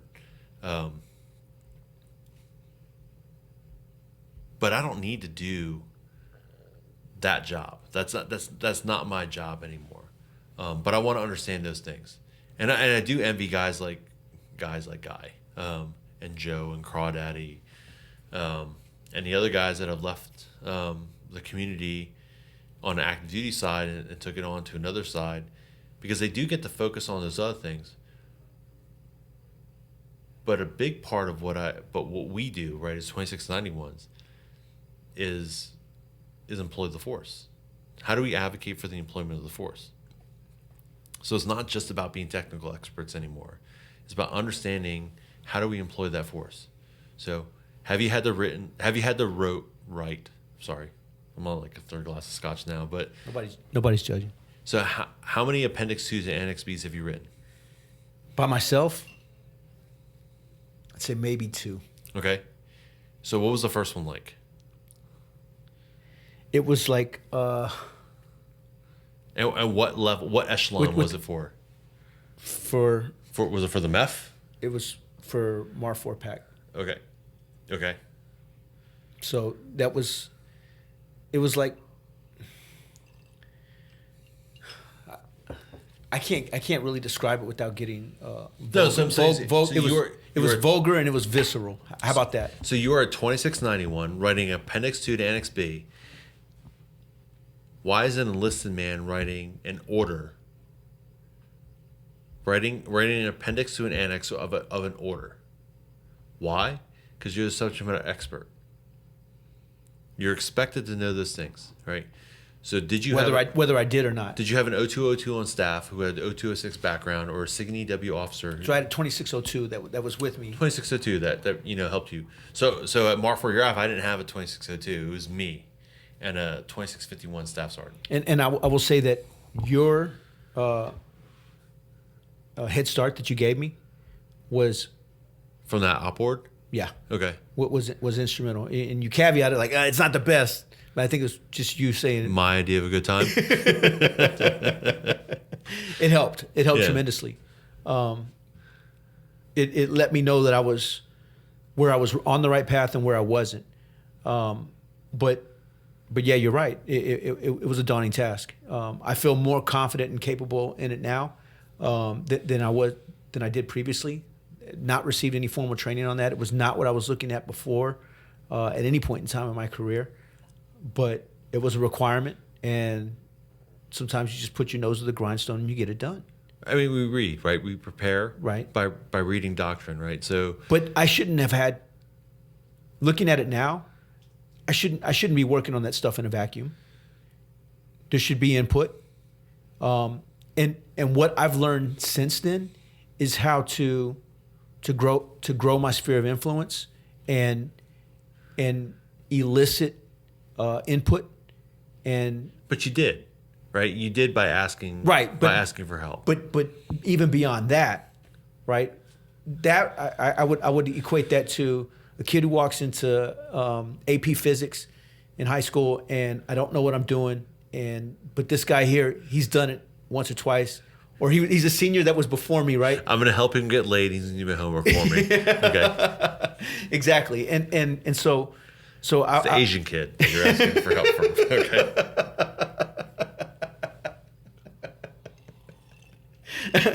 I can't help but enjoy that moment. So, but now I know better, right? And I know who to go to.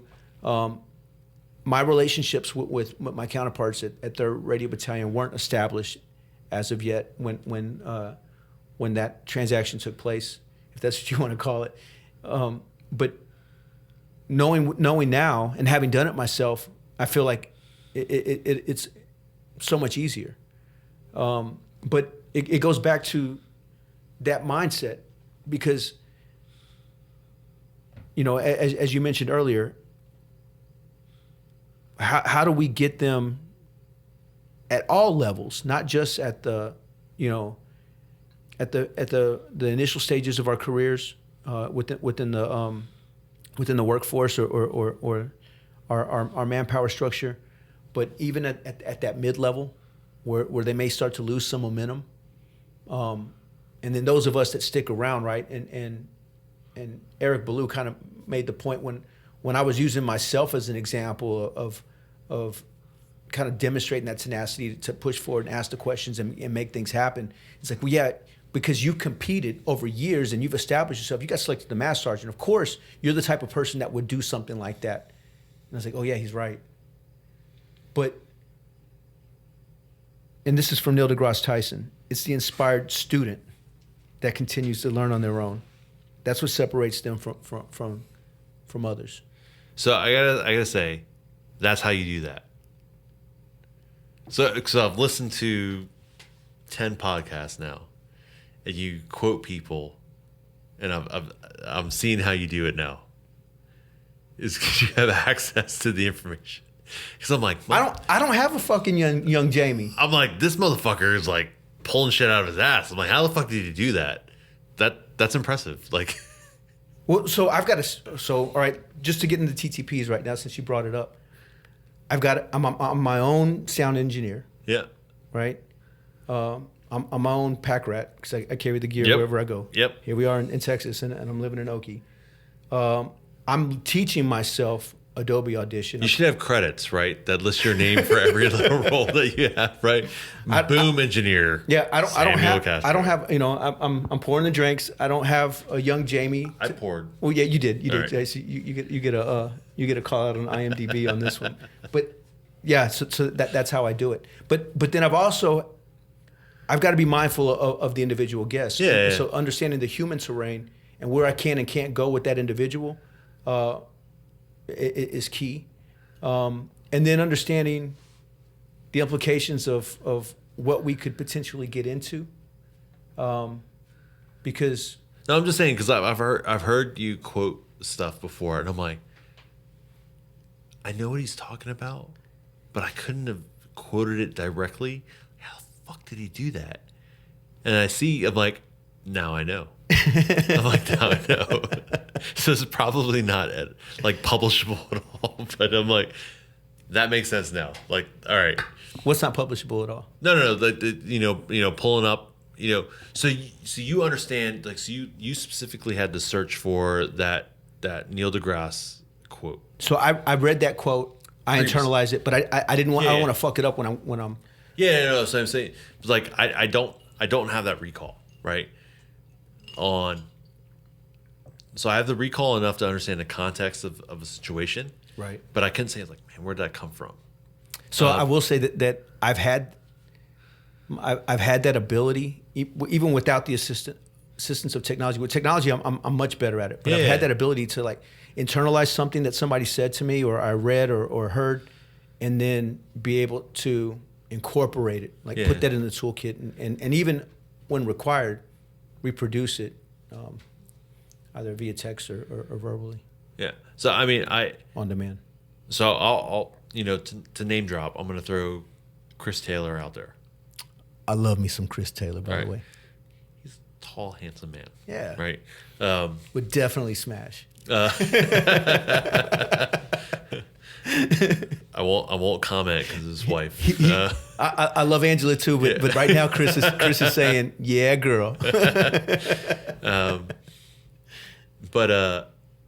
So I'll throw out his thesis that he wrote, right, about. I've not read it, and I know I want to. Oh, I'll send it to you tonight. Ladies and gentlemen, the look that he just gave right now when he said, "Oh," So Willie Pascal was the one that told me, he's like, hey, read this thing. And I'm like, okay. And I talked to Chris, and he sent it to me, and I read it. So it's on Class, right? yeah. So he was at NIU, and he had to write a thesis statement. And what's NIU? The National Intelligence University, I think. Which is kind of an incentive program for retention, right? We use that in our OC field. Yeah, you get obligated service on. There's the back obligated service on it, but it's professional military education, right? And you get a benefit of getting a bachelor's or master's degree depending on what program that you're going into. But he wrote a thesis, going through the master's program about leading millennials in the intelligence community, the deltas in perception. That's not the exact title, but it's close to that. What do you mean by the deltas? So what do millennials think are the values important of their leaders in the intelligence community, and what do the senior intelligence leaders believe that the millennials think are the most critical values? So their perception of our needs and values. And what we think that they think. We think their needs and values are. Yeah, so Chris will beat me up about butchering this thing. It's all right. And I invite you to have him on, right? I'll throw that plug out to get Chris on. So that's a given. It's just I got to get in front of him. Yeah, he's in Oklahoma right now, so you can find him. So it's only a few hours away, right? We do have an extended weekend, right?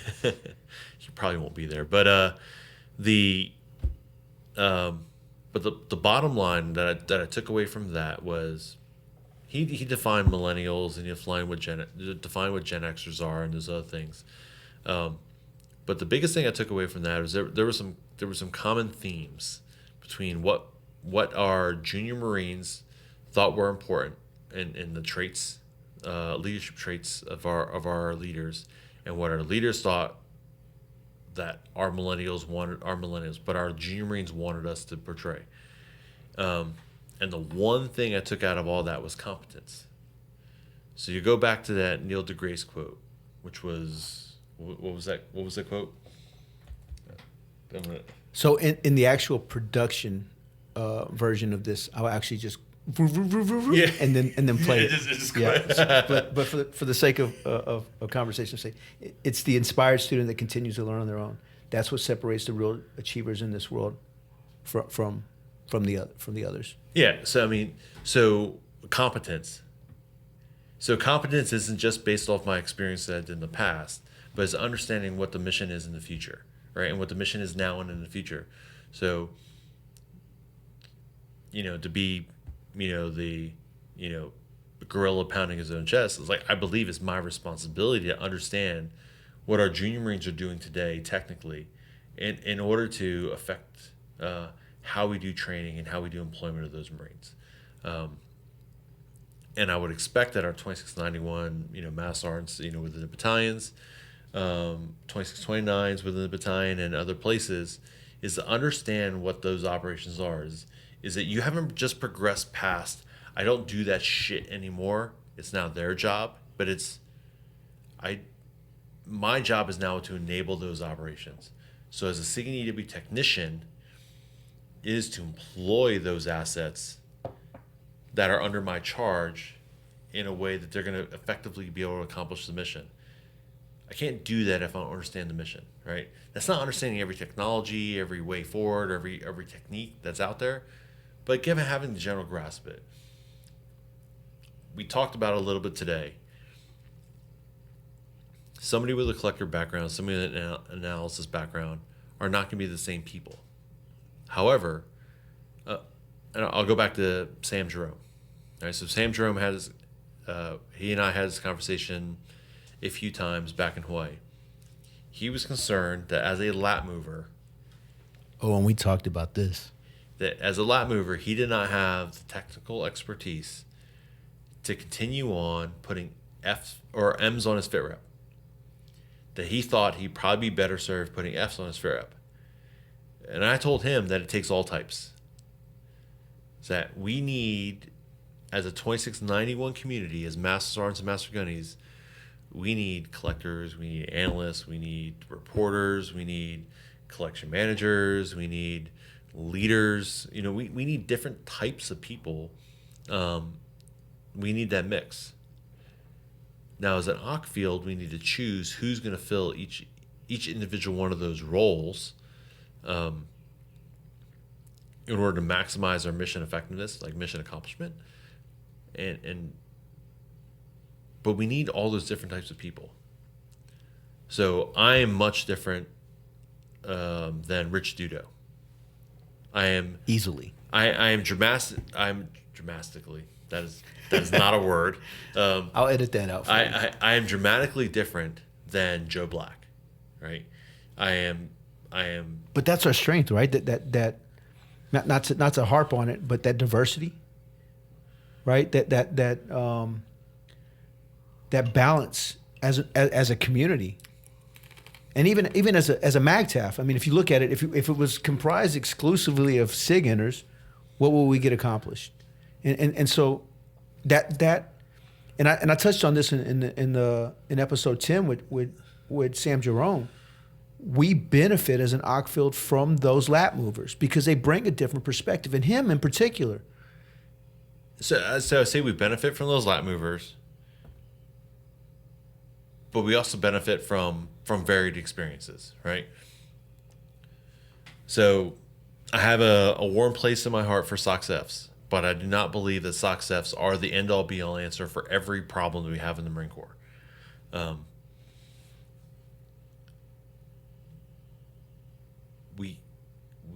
We need people with different experience levels or different experiences through their career paths to balance each other out. So if we look at work roles within the 2629s or 2691s at the Mass Sergeant level, we're looking at the Mass Sergeant that's at the MEF to start becoming at the well-rounded of put aside your subject matter expertise in collection or analysis or management, and start learning what the joint force requires out of us, right? So at the MEF level, you have to deal with the MAR4, but at the MAR4 level, you really have to deal with the joint force. Right. Like that's part of it. So service and joint force are your two competing requirements. At the MEF level, and that's why I believe that we still want Mass Sergeants at the MEF level, is that's your test bed. that's an opportunity to learn both the joint requirements and the Marine Corps requirements and how they pull against each other at the MEF level. So that's why I think we still need to have mass sergeants at the MEFs. That, and I'm concerned about decreasing the number of mass armed billets within the OPT-4.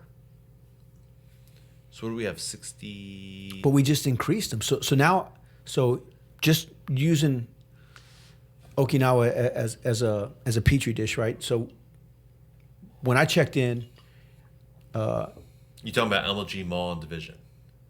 Well, no, I'm talking about Division, MEB, and Wing, and Mall. And then the MiG now has a Master Guns. As a Master Guns, not a Mass Arm, right? Right. So it's yeah. exclusively talking about Mass Arms. But when I checked in, it was just me.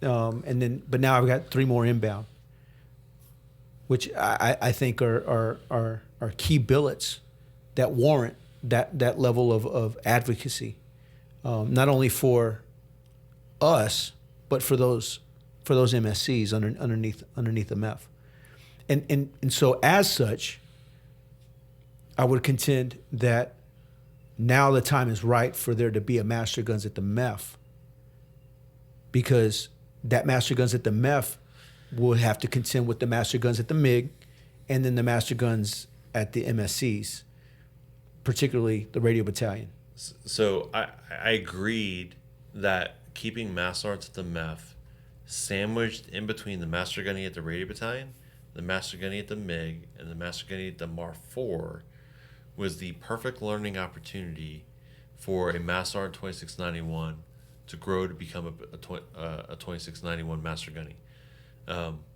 With the incorporation of the MAW, the MEF, the MAW, the Division, and the MLG.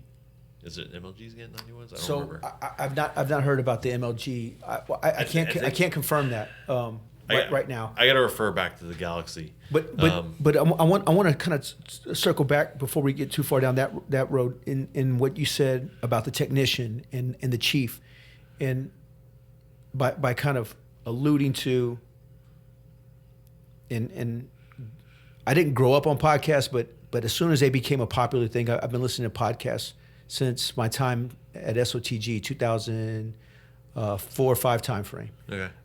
And one of the podcasts that I picked up on once it caught my attention was that of Tim Ferriss, and one of the questions that he asks a lot of his guests over and over and over again is, what book do you gift more often than any other, right? Because that it's not what's your favorite book. It's what book do you feel is so important that you need to ensure that you place it in someone's hands so they don't even have to go through the trouble of buying it.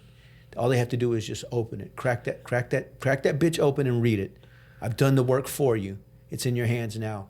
If you fail to acquire this knowledge, that's on you. And for me, the 2 books that I've given more than any other have been The Art of War and The Book of Five Rings. And I started that since before the Marine Corps. And I picked them up at a young age. But there's a key part in The Book of Five Rings where he talks about comparing the way of the carpenter to the martial way.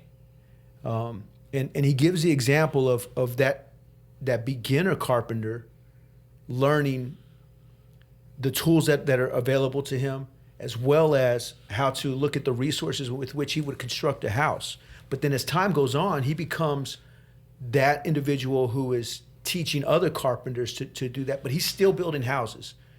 But he may not necessarily be the one planing that lumber or nailing that lumber or framing that house, but he's done those things in the past. And I think that's kind of what you were getting at.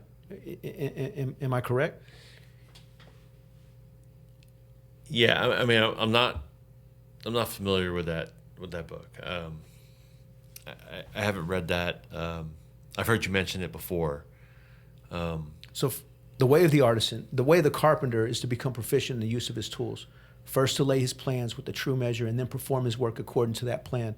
Thus he passes through life. The comparison with carpentry is through the connection with houses. Houses of the nobility, houses of warriors, the 4 houses, the ruin of houses, the thriving of houses, the style of the house, the tradition of the house, and the name of the house. The carpenter uses a master plan for the building, and the way of strategy is similar to that. When he says strategy, he means military strategy. Is similar in that there is a plan of a campaign, right? An op order, right? So if you want to learn the craft of war, ponder over that thought. And like the foreman carpenter, the commander must know the natural rules and the rules of the country and the rules of the houses. The foreman carpenter must know the architectural theory of towers and temples and the plans of palaces, and must employ men to raise up houses. So as you crawl up that ladder and you become that master sergeant, you're no longer just building houses, you're building temples. You're building, the types of structures. But you have to know how to build a house. Right. That's the initial piece. Yeah. Right. You learn that as you come up the ranks, and so. So to go back to our discussion this morning about, you got to know how to build a house. I might not be a woodworker, but I might be an electrician. Exactly. But I know what has to happen in the building a house. I might not be able to build a frame, but I understand how the foundation is built, right? So each of those 2629s have to understand all the different aspects of their job, right? Or not their job, but of the OC field. And the 2691s then would have to be an extension of that, right? So what I don't want there to be this idea of is that 2629 is the junior 2691. That's not the case. They have different jobs to do, right? So we expect the 2629 to be a senior analyst. We expect the 2629 to be a staff NCOIC. We expect the 2629 to be a watch chief, right? Those are different roles than what a 2691 would be, which would be an operations chief, which would be a singles intelligence electronic warfare chief, right? So as a chief, you need to understand what those subordinate roles is, and then a 29, you need to understand what those subordinate and superior roles would be.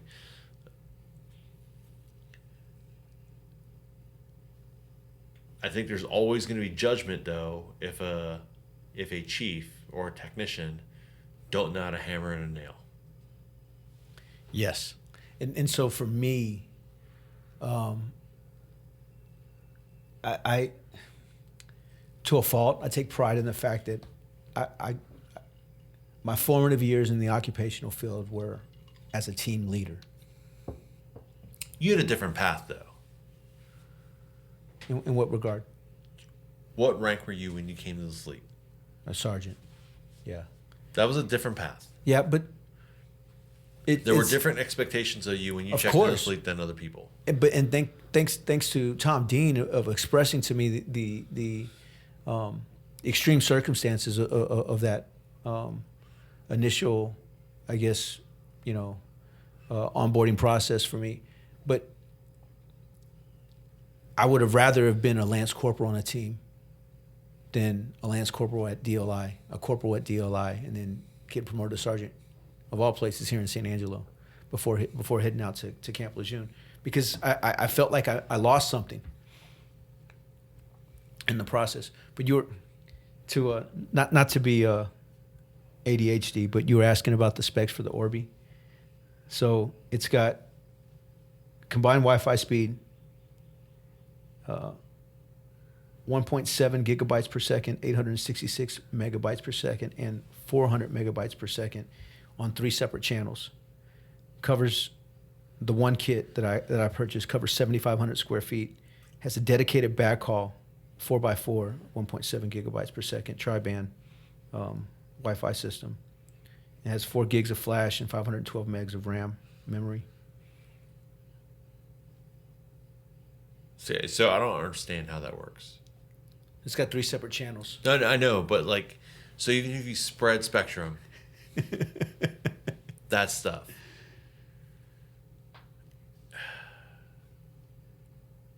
What is it? 8211N is capable of 100 gigabits per second, right? Whatever that is. I'm trying to understand how that brings it into a... I barely understand beamforming, let alone...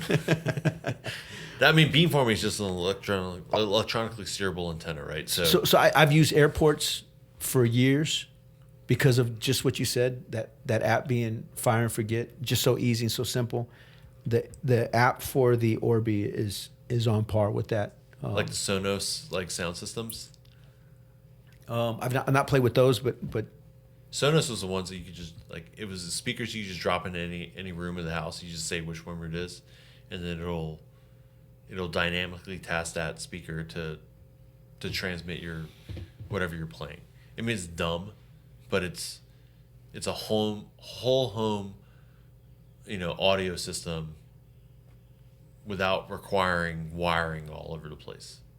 Right. So I've got the way that our internet service works off base, because Mediati owns the contract for on installation residences, and they've got if you get the largest package, they've got a pretty good setup, and you actually get they've already gone through the waiver process with the majority of content providers, including Netflix and Hulu and others, to get you off the ban list, so to speak, so that you can watch American Netflix, American Hulu, and et cetera. Well, off base, you don't have that option, but the internet service that I have, they've got their own VPN set up, so you have an American IP address on top of the Japanese IP, so I can switch between the two. Yeah. On the Japanese IP, I have the Orbi set up. On the American IP, I have my airport network set up. So I got two separate ones, and the boys know that if there's something they want to watch on American Netflix, they log into that one network. When they want to go back to Japanese Netflix to get their manga or their anime fix, they can do that. Yeah. But of course, tailors their porn selections too, right? So I'm as a father with two kids, boys, young men, yeah, right, in the throes of adolescence and puberty, I run Sophos in the house on all the devices, or rather the workstations that we have on our network, and it's been pretty good. So I'll get a notification whenever there's something untoward that's looked up, and I've had to watch them. My youngest, and maybe I don't think he'll ever listen to this, but when he got his first iPad, it was an iPad Mini when they first came out. Yeah. And we were living in the Dominican Republic. I had them shipped in because you couldn't find them in the DR at the time. And so he got it, and he got his iPad, and he was using it. And I want to say he was in the maybe second or third grade. And it was bedtime. I'd finished up reading to him or reading with him rather, and I said, hey, you got about 5-10 minutes. You can look a little bit of YouTube, and then it's time to go to bed. So I walk out the room, and then I come back in, and he immediately he's like, clicking everything off and trying to get rid of it. So I was like, what are you looking at? And he's like, it's nothing. I said, oh yeah. So I opened it up, and he didn't exit out the video completely, and so I pulled it up, looked at the browsing history, and he had searched for NEKKID space LADEES, naked ladies. And what it popped up was some YouTube video about a nudist colony. And so we had a long conversation that was somewhat uncomfortable for him at the time. How old was he? Maybe second, third grade, so 8-9 years old. Oh shit. Yeah. Yeah. My boy's 10. Yeah. 5th grade. So they're already thinking about it. And I know. It's just, I've been monitoring his activity, with his. He doesn't have his own iPad, but he uses our iPad, so it's very easy to check. And he has a school laptop, but that's not. they're kind of giving the riot act, like, don't use that for anything other than schoolwork. So I've been okay. I mean, we caught the like midnight YouTube watching Roblox videos on Roblox, yeah, or Minecraft videos on something. So it's been pretty innocent so far. So I'm pretty happy with that. That's probably luck, but that's enjoy it while it lasts. So, kind of switching gears, I had the good fortune of meeting probably one of the sharpest young corporals I've come across in a long time, out in Hawaii, and I convinced the G2 of the division to fund his travel down to Okinawa for a large-scale exercise, KR-18, and he came in and got a chance to see, coming from, a letter company, to understand, viscerally what life is like in the fleet as it pertains to Okinawa, right?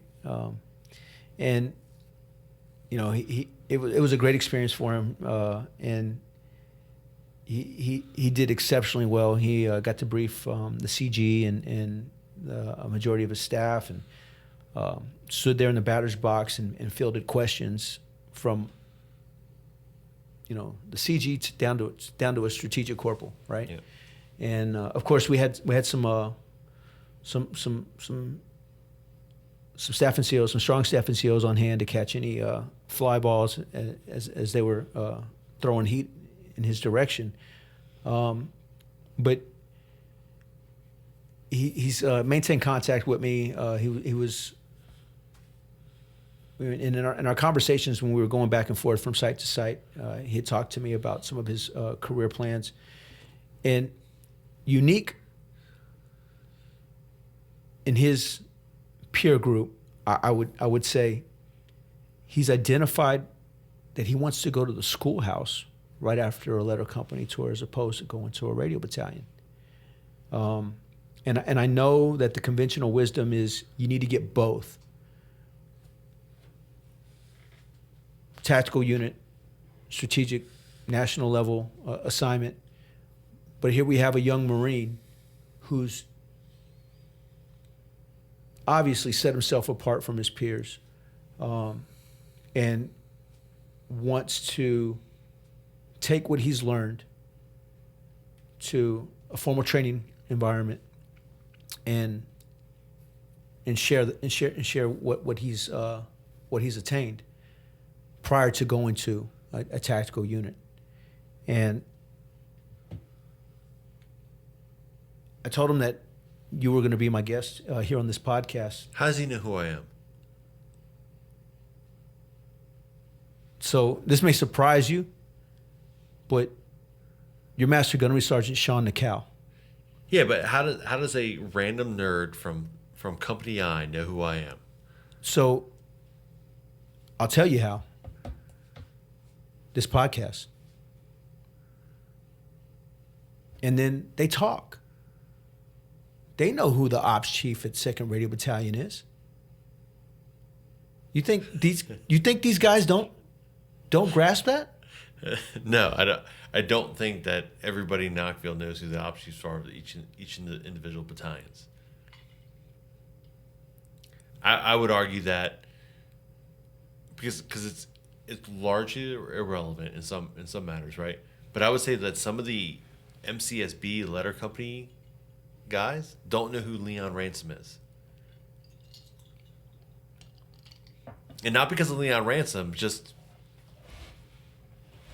unless he shows up for an inspection or for a site visit, we're not quizzing them on who their chain of command is. So why would somebody know who the fuck I am? So he's listened to guys like Sam Carter, John Scoggins, Kevin Simmons in a way that you and I didn't have access to. Okay. And then he spent hours in a car with me. I may have brought your name up. He's obviously been in contact with me, and I told him that we were doing a podcast, Okay. and I asked him if he had any questions. What's he got? So what he said was, my first question would probably be, what would be the difference between me going to a radio battalion as a sergeant for my second duty station as opposed to a staff sergeant, possibly, in my third duty station?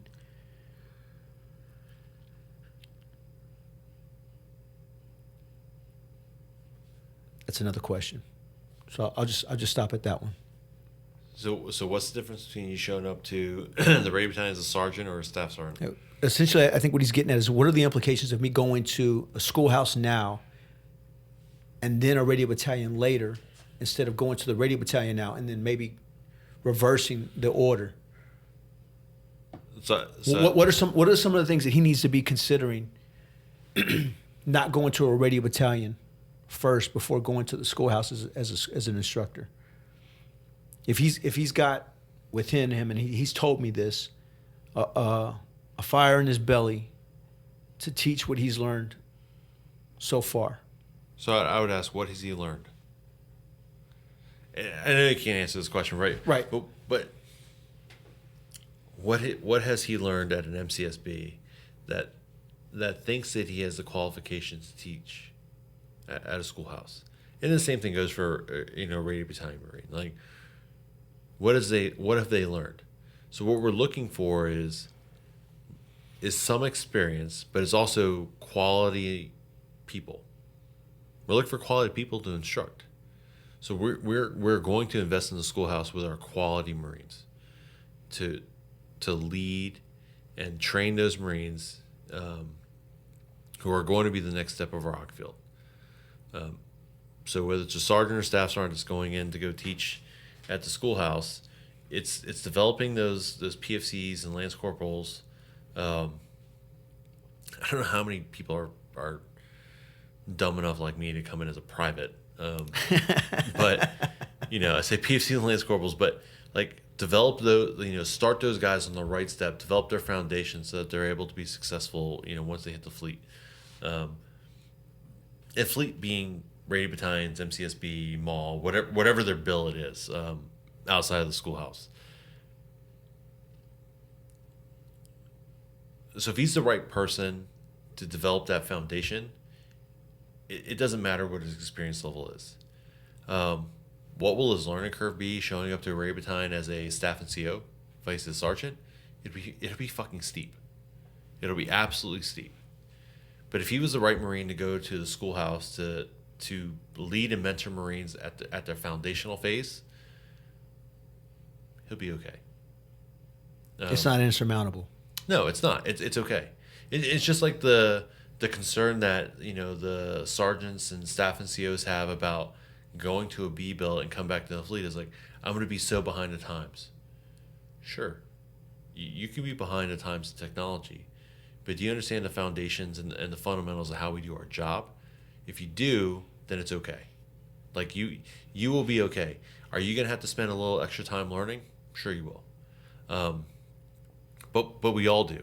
And it may not be a big B billet, right? It may not be MSG recruiting drill instructor, SOI instructor, academy, instructor. It may not be any of those things. It could be anything. It could be company gunny at company I for 3 years because of circumstances. When you come back to the operating forces, there's always going to be a learning curve. Just like every time you go back to the supporting establishment, there's going to be a learning curve. Ask the gunnies and the mass sergeants that went into the supporting establishment to do, it's Marine Corps Systems Command. What did those guys know about acquisitions? Nothing, right? Nothing. That was part of their learning curve, is they had to learn acquisitions. So they got moved into the Systems Command, not because of their understanding of acquisitions, but because their understanding of what the requirements for the Ocfield. So whether it was the TCAC, the TSCS, CSAS, whatever it is that they had a basic understanding of what those requirements were, learn acquisitions, learn that process, and then apply it. Or exploit it. or exploit it, right? There's some that exploit, some that learn, some, there are some that do more than others. But I'll say by and large, our Marines that went to the supporting establishment within the requirements and the acquisition, lanes, so SysCom and CDD, those people have done a fantastic job of getting what we needed done. Are we always going to complain about the timelines that those things are done? Abs-freaking-lutely. We are never going to keep up with Moore's Law. Ever, ever, ever. We want to, but we're never, ever going to keep up with it. If you ask me to quote Moore's Law, I'm going to fuck it up. But we're never going to keep up with those things. Right. So, understand. So if this NCO, Corporal Sergeant. Well, he'll be pinning on Sergeant here shortly. Okay, so this sergeant, right, is going to the schoolhouse. If he's the right Marine to lead Marines into their foundation, by all means. Will they have a learning curve coming into the fleet as a staff NCO? Absolutely. So I've seen here my time here plenty of sergeants check in as instructors with only one duty station under their belt. Primarily, they were at the tactical level, but not exclusively. Yeah. I was part of the effort to bring in a specific individual, Don DiPietro, to the schoolhouse from a letter company, and it worked out great. He was a good fit. I would say. I don't think anybody could argue that fact. And so, to kind of expand upon that, the young Marine states, my plan is to go there to the schoolhouse and be a rock star teaching the course, and if given the opportunity, possibly improve the course to better prepare our Marines in the field of tactical reporting experiences, some of the basics from Mark. And while I'm there, I feel I would have the opportunity to learn from many of the staff and COs that do have tactical experience, and from them learn what would be expected of me when I do show up to Radio Battalion next. It's not the easiest way to establish myself in the community, but I feel I've proven myself several times already, and that I can adapt quickly to whatever comes at me and be able to do my service to a Radio Battalion as if I had been there for years. I may be naive or overconfident, but I give everything I do 110%, and I'll never plan on stopping from doing that. I'm absolutely determined to be the exception to the rule. One more question I have for the both of you. What does it take to stay in the Marine Corps for 20 plus years and keep a family happy? Effort. I mean, we can use the word effort. We can use the word work. It requires a desire to make it want to work. I was actually just talking about this with a sergeant who was talking about wanting to go to MARSOC. And he was trying to decide between MARSOC and a supporting establishment billet. They both deployed. They both had different things going on. And he had heard concerns about, SOCs, having a high divorce rate. And I throw out the examples of Willie Pasqua is married. Beautiful daughter.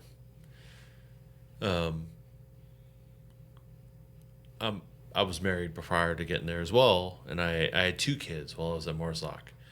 It requires effort, right? It requires work to make those things happen.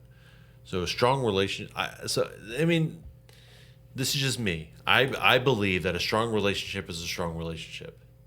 Stressors will always be stressors. If the stressor is MARSOC or is the schoolhouse or is recruiting duty or whatever those other things are, it doesn't matter. Your relationship is agnostic to that stressor. Your relationship has to be strong enough. You got to be willing to put in the work to strengthen your relationship in a way to be resilient against those antibodies, for lack of a better word. So my wife and I have done family counseling. We absolutely have. I've done military one source grief counseling and personal counseling. I don't I have not gone to anger management classes because of the context that those classes are taught The context those classes are taught in is you were involved in a domestic dispute of some sort, Right. and you need to go to anger management. So maybe that's the group approach, but Yes. but maybe a single one-on-one. No. So I've done that through family counseling. Okay. About how to address my anger, and it's done it with my son as well. Right? Is the STAR method: stop, think, act, reflect. STAR method. Stop, Think, think, act, reflect. act, reflect. So stop before you do something stupid. Think about what you're about to do, right? Act upon that thought, and then reflect. Was that the appropriate response to that stimuli? This is focused on like 8-year-olds, right? Of emotional regulation. I'm a 39-year-old man. I still use that thing. So I stop, think, act, reflect. Is about those things, and I bring my son back and my daughter into that as they inappropriately react to stimuli, whatever that is. So if you want to make your family healthy, it takes work. It does. So how do you stay in for 20 plus years? I'm at 21 and change right now. I've only been married since 2005. So, 13, coming up on 13 years. That probably has to do with I married the right woman who's willing to put up with my shit. Sometimes we get lucky, huh? So I don't know if I got lucky with my wife. Really? Yeah, so You could have picked the wrong woman. So I feel like I got lucky. I got lucky with my wife, but at the same time, I met my wife in 2000. It was a calculated decision. Is that what you're getting at? Yes, right. So I got married. So I met my wife in 2003, and we got married in 2005. I met my wife in 2002. We got married in 2005. So we dated for roughly 3 years.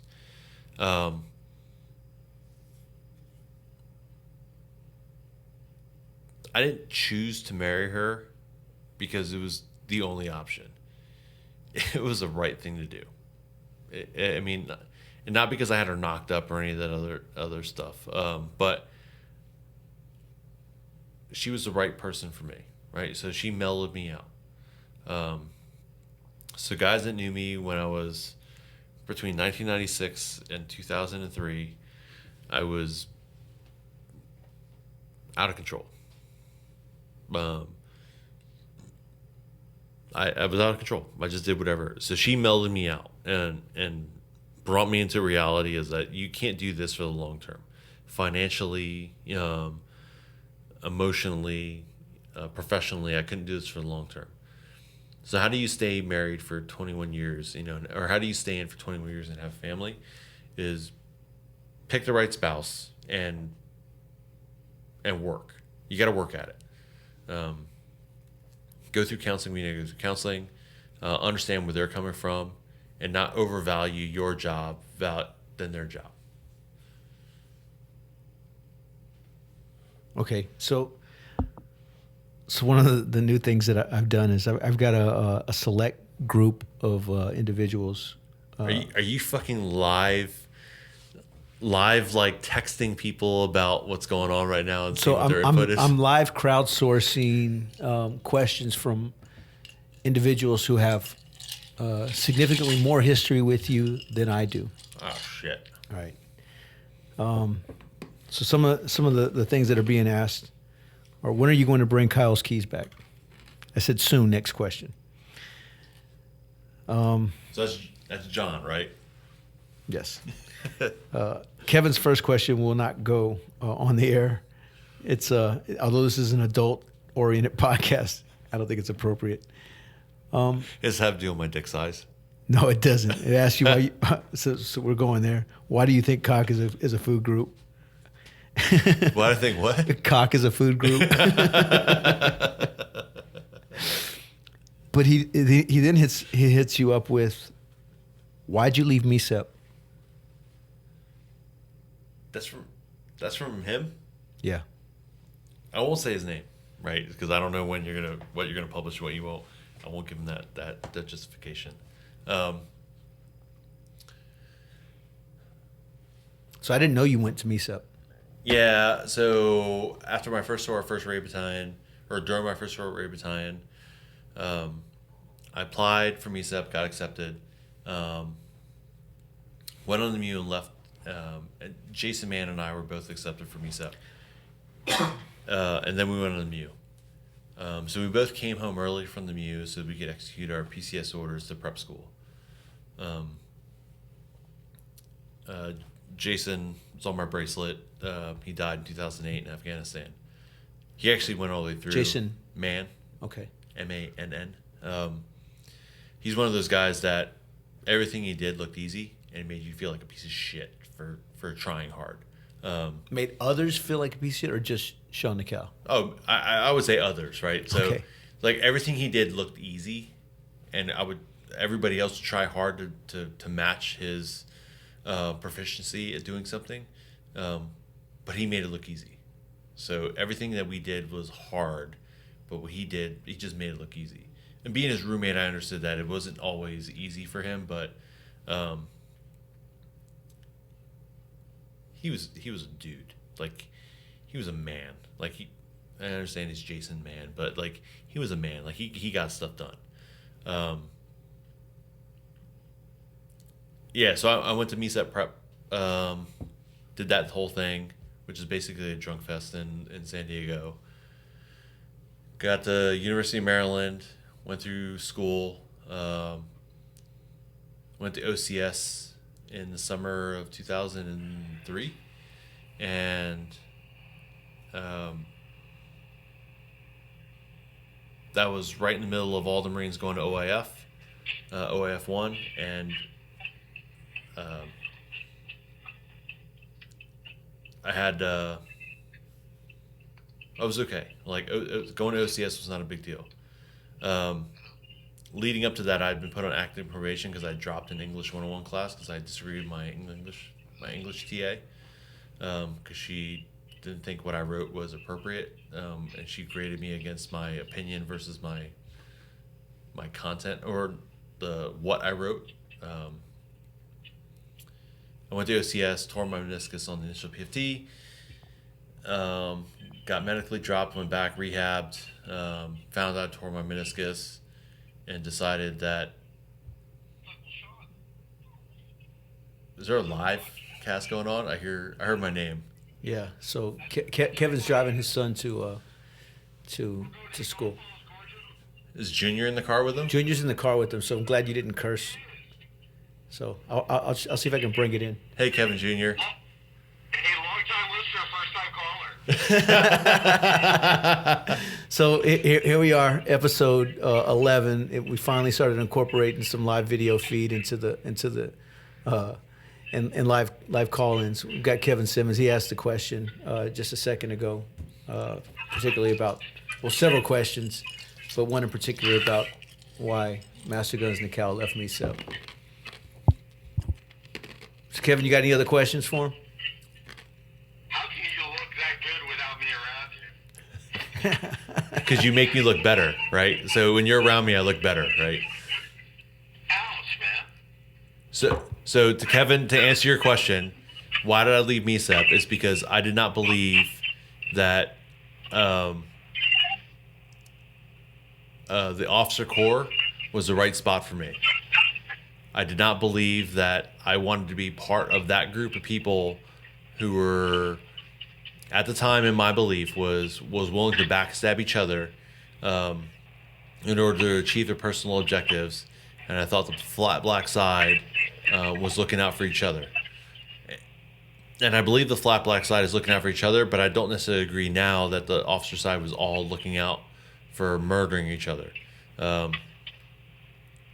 that's why I left the MESEP, is that guilt, OIF 1 guilt, because all my friends were in OIF 1, and 2, I didn't want to be an officer. I did not believe that those guys were looking out for each other and they're looking out for number 1, and I wanted to get with the flat black guys that were looking out for number 1. So what made you decide to go that route in the first place? college. It was a free route to a college degree. And I could go hang out at college, boning girls, and getting paid. The hell, man? Sorry, I forgot Junior's in the car. I forgot. Junior, sorry, remember. Hey, Junior, hey, this is your Uncle Sam. Top, yeah, Uncle Sam's here, dude. But hey, listen real fast. You have to ask Uncle Sean a question. You're Top Game's youngest listener. Ask Uncle Sean any question you want to ask him. Make it quick, dude. You're alive. It can be about anything. Yeah. Why did you join the Marines? Why'd you join the Marines? Oh, wow. Good question. So Junior, I'll tell you, I joined the Marines because I didn't want to go to physics class. He joined the Marines because he didn't want to go to physics class.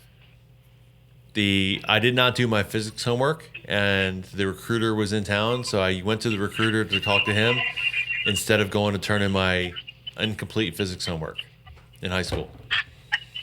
That started it, but I knew that I was never going to go to college. A lot of responsibility in order to avoid responsibility. So when you go to school, Thanks for trying to clean that up. Like world's worst answer. How about out of love of country? How about don't tell my son that he's cut school and do the work? What the hell, man? You're 0 for 2, man. Hey, I'm not the one sitting here spitting out JJ did type buckle in my podcast. I'm trying to bring it back keep it. My bad.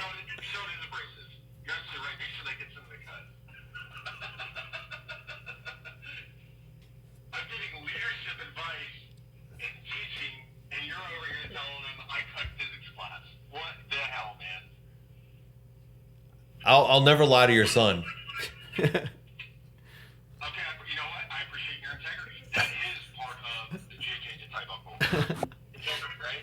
Uncle Sean had integrity. Now, he had a bad motivation, but it turned out good because now he leads thousands of Marines. Where's your haircut, Devil? My haircut is not acceptable for live viewing right at the moment. I mean, it's gorgeous hair. It's just not a good haircut for the podcast. All right, this has been sufficiently awkward. We're going to go hit golf balls. We just wanted to make sure that we were the first time to be participants of live video. Again, because I'm an ego maniac. Which has been one of the topics of some of the working group that we've been on the past couple of days now. Oh, that I'm a psychopath? Well, congratulations on figuring out a known fact. we get down to the truth on Top Game. Thanks for calling, brother. We'll be in touch. All right, man. Later. All right, you guys have fun. Have fun, Junior. Love you. Bye. Love you too. Bye. Bye.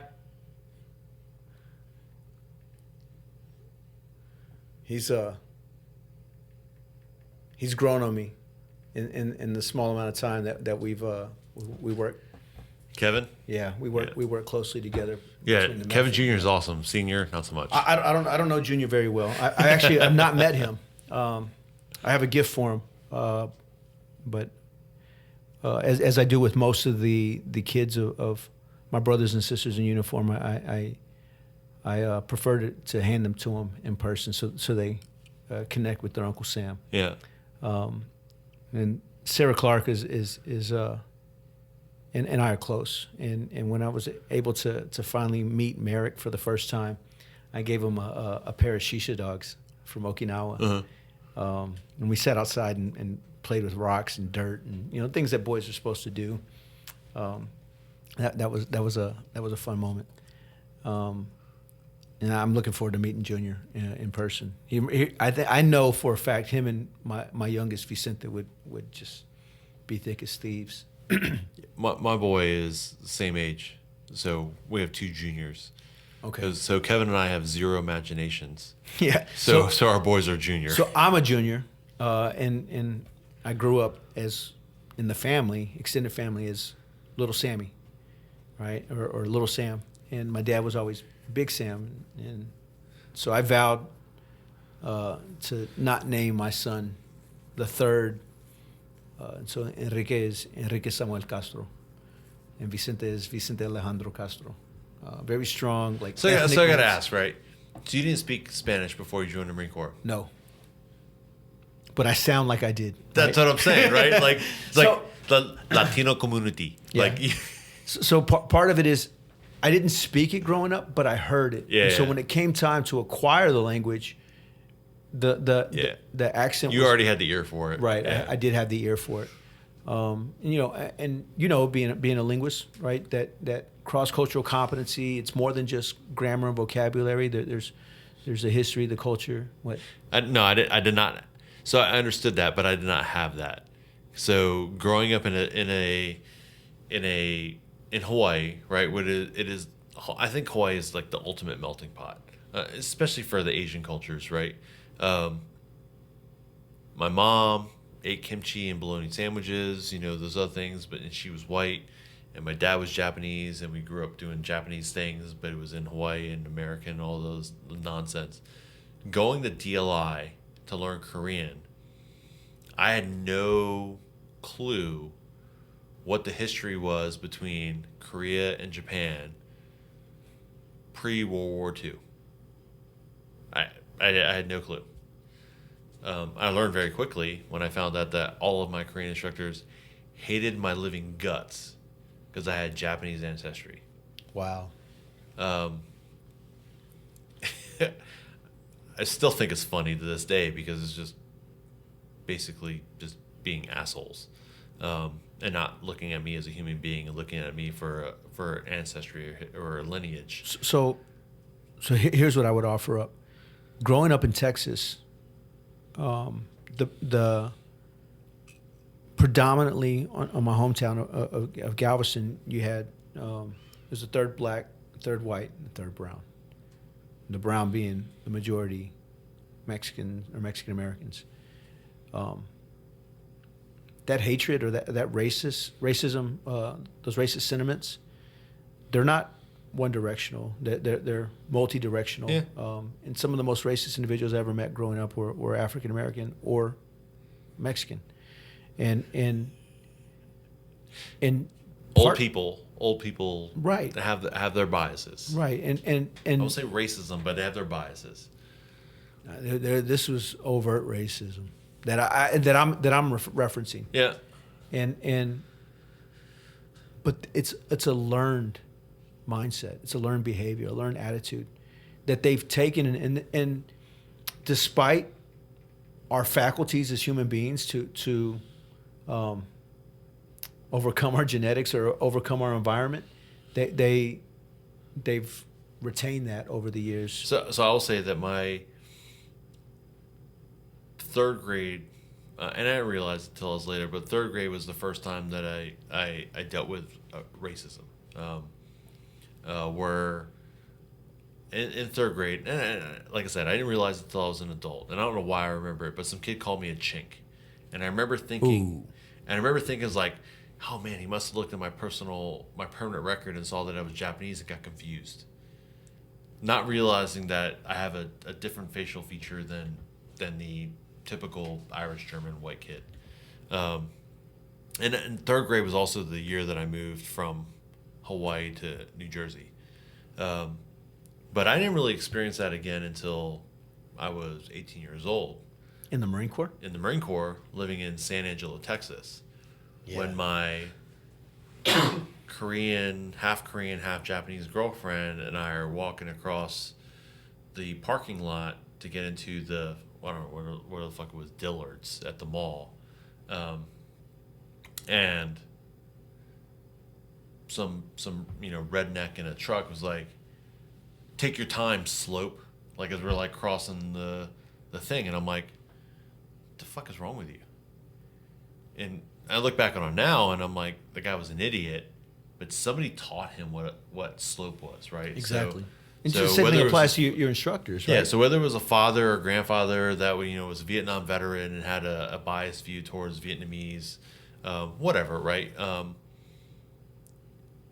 But I'm like, I'm not going to hold that against people to a certain degree. I will if they're unwilling to learn from their mistakes. Initial reactions are initial reactions. you're a product of your environment. So nature versus nurture discussions, whatever it is. But we learn from our parents. We learn from our grandparents. We learn from our surroundings. I grew up in Hawaii.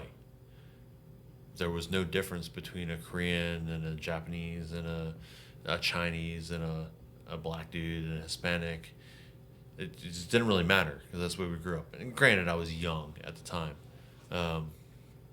But it was just something we just didn't even think about until I moved to New Jersey and some third grader calls me a chink. And even then, I didn't really think about it then until I went to college and I learned going through the Asian American Experience class where they put me on a panel because I was the only Hapa kid in the class. So Hapa meaning half Asian, half white. Okay. That's a Hawaiian term. I was the only one like that, right? So there was like a Chinese girl, there was a Japanese or Korean girl, a Chinese guy, and there was me that was in between. So they made us part of the panel at University of Maryland. I'm like, whatever, it's free credits. But I never realized that story from when I was third grade until that moment. When somebody asked me a question and it was like, oh yeah, I remember that from when I was a kid. But like I said, I have a very short-term memory. I don't pay attention to those things, and I just kind of have a relatively thick skin. And I'll just move on to the next thing. That person is of insignificance to my life. I'm moving on to the next subject. Right. So, if I could offer you the opportunity to travel in time and go back, maybe on a deployment, spend 2 hours with Sergeant Nakao in a smoke pit. You've heard this question before. I have. What would you tell him?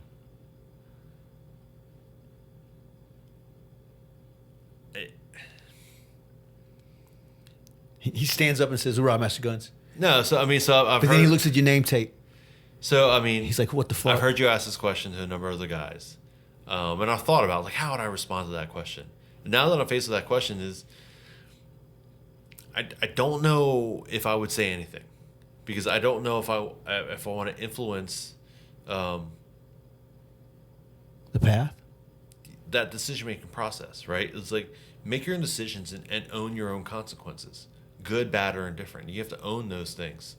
Are there mistakes that I made along the road? Absolutely. There are, but I had to learn from those mistakes. And it's a prototypical Kool-Aid laden answer of like, oh, learn from your mistakes and seek self-improvement, know yourself, seek Right. self-improvement. You were just giving Kevin shit about leadership. I mean, I told you like 2 months ago, like you don't want to talk to me because I'm just going to give you Kool-Aid laden bullshit. But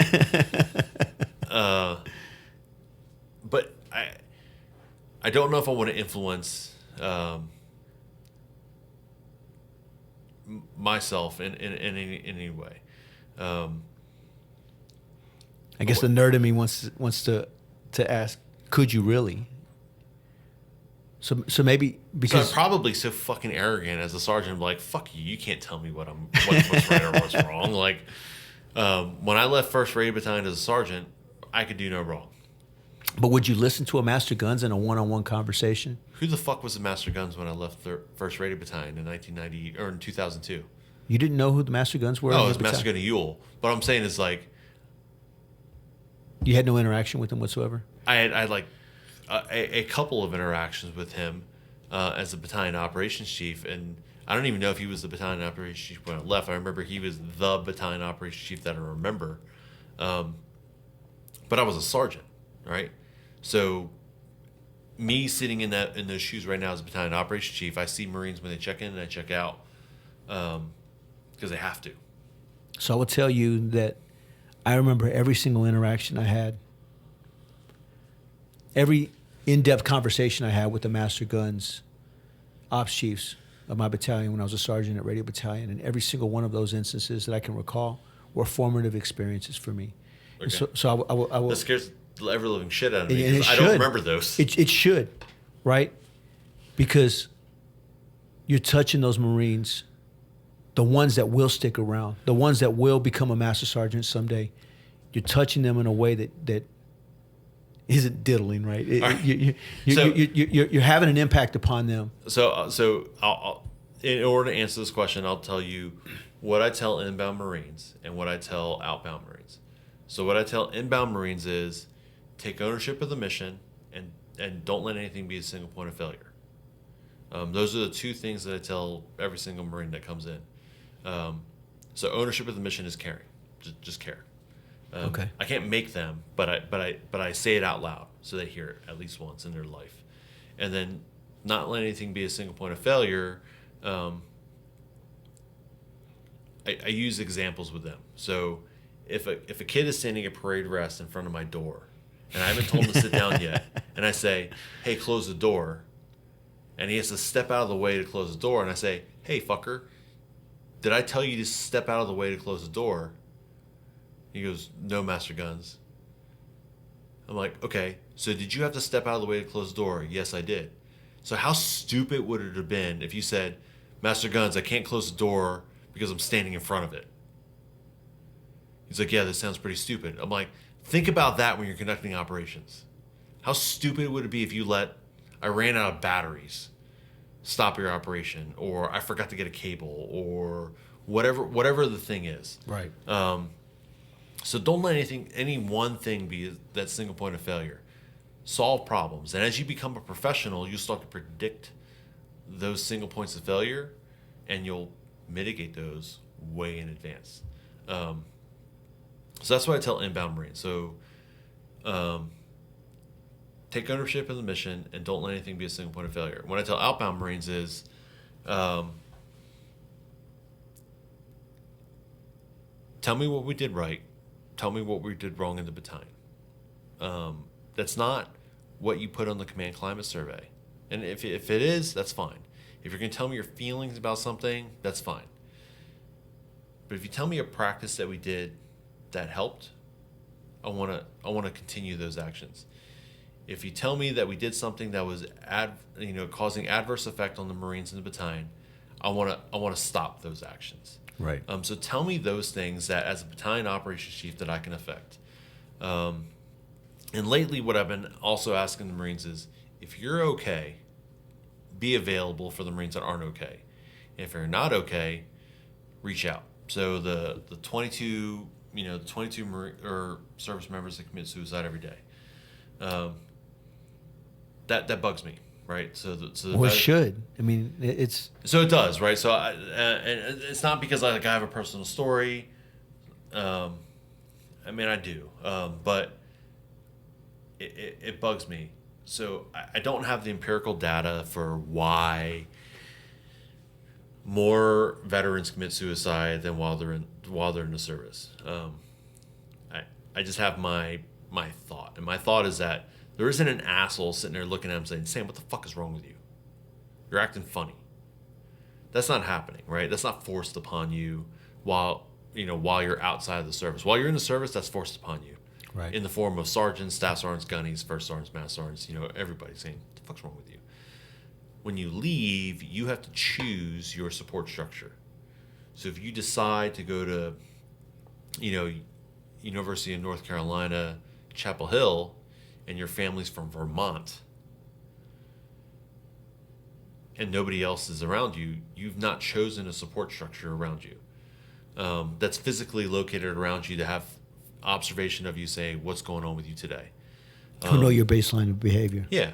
Baseline of behavior is important. I won't get into that story because there's an ongoing issue that I have. But if you're okay, be available for Marines. And if you're not okay, fucking call somebody. I don't care who it is. Are you okay? Am I okay? I'm okay. I believe that I will most always be okay. Like I said, I have a thick skin and I have a short-term memory. I can move on from most things. I can shove it away from the yeah, forefront. But if you're not okay ask for help. So whether that's a friend that you have right now or a friend you had in the past, I was like, at a very minimum, you can always reach back to the Marines Not Mill, website and find the 2nd Rated Battalion page and find the OOD's phone number, who will know how to get a hold of me.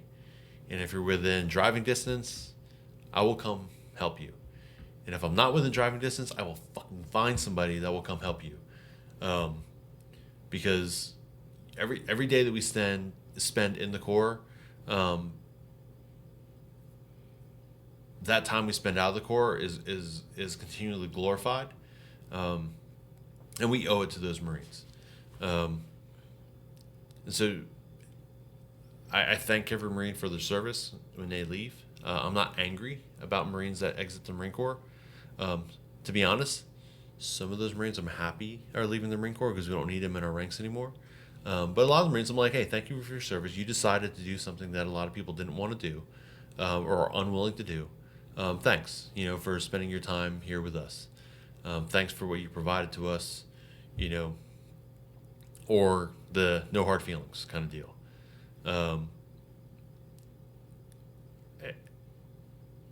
But there's always somebody that you can reach out to. Call. I will. I mean, I drove up for a funeral for a Marine that I knew, but I didn't know personally. Like, I wasn't best friends with this guy, right? But at the same time, I'm going to be there for the other people. And I had to do my own mourning in that same regard. But as Marines leave, it's like you're not alone. You're still part of the Corps. And I tell them, it's like Facebook is fucking omniscient, omnipresent. Omnipresent. Yeah, it's like it's always there. So you'll always have access to 2nd Radio Battalion information. You always have 2nd Radio Battalion Marines in contact. And I want you to look back with pride on your time within the Corps and within 2nd Radio Battalion. But at a very minimum, that should be a resource if you need somebody. And this isn't me being like this benevolent asshole who's trying to save all lives. But if somebody just says, I'll just call somebody, I'm okay with that. Because I had a friend that didn't call anybody. And that hurts, right? It's like, didn't call anybody, went off and did something. We can't prevent everything. But if somebody's just having a hard time and just needs a little help, let's help. And I've seen it in some of the in some of the Facebook pages is, hey, this guy won't respond to my calls. He says some crazy shit. Is anybody in the Chicago area? And then somebody drives over to this guy's house and yeah, we had helps it out. We had an instance like that with one of my junior Marines.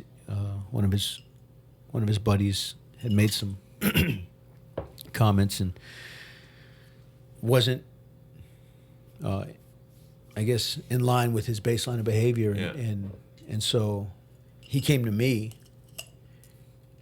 And with the information, I got in touch with one of the staff NCOs out at that Marines unit, and we were able to get him the help that he needed. But one of the key aspects of that scenario was that my young Marine was worried that he was somehow disloyal to his friend for snitching on him. And I will tell anybody out there that's listening that when in doubt, seek help. And if you can't get there to help that individual personally, like Master Guns Nakao just said, get someone that can help them out to that individual. Are you familiar with Mission 22? Mm-hmm. I picked up one of their gis, and it's a show-you roll, Mission 22 gi, and it's probably one of my favorites. And you'd be surprised how many times in the mat room or in training with Marines that it comes up in conversation saying that they had heard about that, and the number of conversations that I've gotten into with regard to how suicide or attempted suicide has touched someone close to them. I can't even begin to count. And that worries me too. But we've been here for almost 3.5 hours now, Sean. So the to go back to the veteran suicide for 1 second. The reason why I'm more worried about it now than I was, 5 years ago, is I've seen, because I've had to check out Marines from the battalion. Marines have had to come through my office checking out from the battalion to leave the Corps. And I never really had that before, right? So I had, a couple of guys, my company or platoon that were leaving the Corps. Right. But I got the battalion, all right, 616 Marines. That's some pressure. And we lose a significant number of those Marines to the civilian force every year. And I've only been there for, 9 months now. A fair percentage of those Marines that are leaving are not happy with their time in the service. And I'm not convinced that it's their fault, it's the institution's fault. It's got to be a combination of both, right? Like I have to believe it's a combination of both. But what I want to instill in them is that whether or not you enjoyed your time in the Corps, or you felt fulfilled by your time in the Corps, or you thought the Marine Corps wanted you around, you're still you're still a Marine. And those resources will always be available to you in the form of a phone call. So whether the Marine's like, no, I got a solid plan, I'm going to do this, I'm going to do this, I'm going to do this. They're going to go to Columbia University to study journalism, as one Marine told me. I'm like, that's a motherfucking plan. Like, I hope that you write good articles about the service in the future. Good luck. Right. Or the Marine's like, I'm not sure what I'm going to do. I'm just getting out. Like, okay. There's I don't know if there's a demographic for which one is more at risk. But I've seen a more than a fair share of Marines that are leaving the Corps disgruntled. And it might just be the environment that I'm in. And we're trying to affect that, through operations right now, through guidance and outlook on what's happening next, and importance of why what to do is important. But whatever that is, I'm highlighting that to at least within their last 30 days in the Marine Corps, they're being told, you're still one of us. We're just a phone call away. It's like, I don't know you from Adam, Right. but you know where to find me, because I'll be here at this battalion for a little while longer. You can find me. And if I can't help you, I will find somebody that will. Gunny Will Cook will disagree with me in that regard, but that's a separate story for another time. Okay. So, are you going to listen to this podcast episode? I don't know. I don't know. I was here, so I know what I said. Right.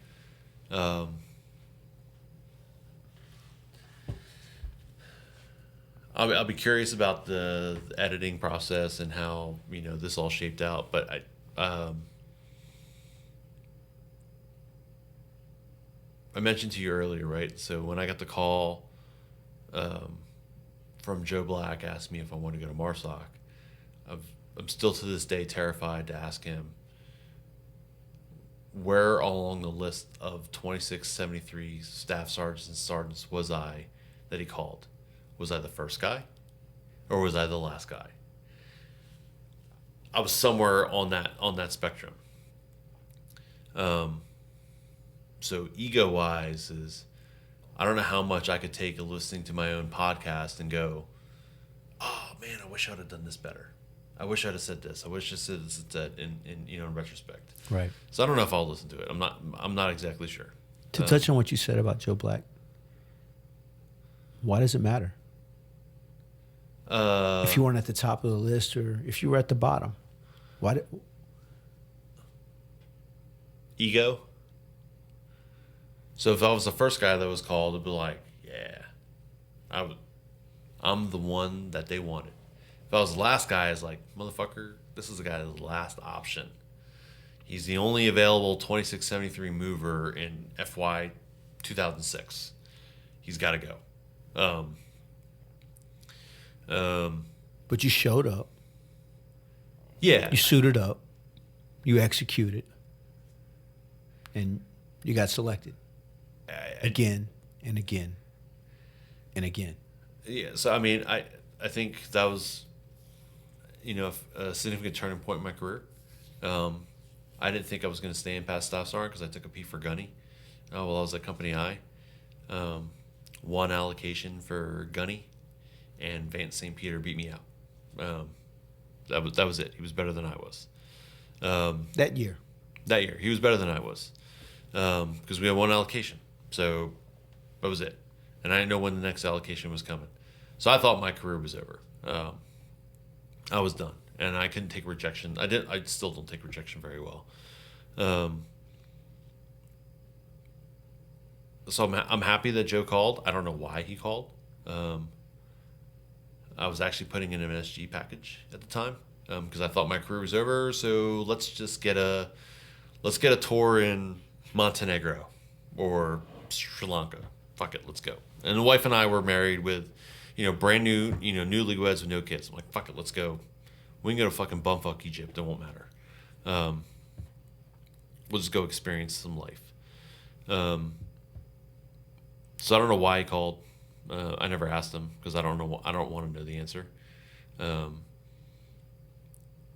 Knowing 2673s, there weren't a lot of us that were options, and he had a 2673 sergeant bill that needed to be filled. right? So I kind of know. I think I kind of know the answer, but I don't want to ask him. But that was a turning point for my career. Getting over there, not knowing what I was doing, and then getting with guys. So my first team was Willie Pasqua, Quentin Rendina, Preston Ryan, and Tyrone Wested. And Joshua Day was with my team for a while. Josh ended up going to Kyle Cornett's team Okay. eventually during the workup cycle, but that was my first group of guys. I feel very fortunate that I had those because if I look at Willie Pasqua, what's his billet right now? He's a monitor. He's a monitor, selected for Master Gun. He's about to take over DLI, right? And then I got Quentin Rendina, who's the, Marine Raider Support Battalion, second chief down at Camp Lejeune, who's a mass sergeant who's probably going to be here in the zone for Master Gunning pretty soon. Those are my dudes, right? I don't take credit for them, but I'm proud of them. I got lucky with those guys. Like, I had a good team, and they helped me out, and they drug me along, but the mentality of being a professional changed. So if you ask Colonel Matt Peter at McKiss, I was a very good sergeant. I was a very terrible staff sergeant, and I believe him. And I could look at my fit reps and say that I was a great sergeant, and I was a terrible staff sergeant. And it wasn't until I got to MARSOC that my life turned around, and my career turned around, and it went better, which led to selection after selection. So, yeah, I mean, it worked out well for me. I think I was a good fit there. Fulfilling. It was good times. You just kind of listen to you talk there about your contemporaries that you walked alongside. Reminds me of kind of a trend throughout the majority of these podcasts, which is you tell me who you walk with, and I'll tell you who you are. And I'll tell you, Sean, I'm proud to walk alongside you. And I look forward to our future interactions together. And with that, we're out.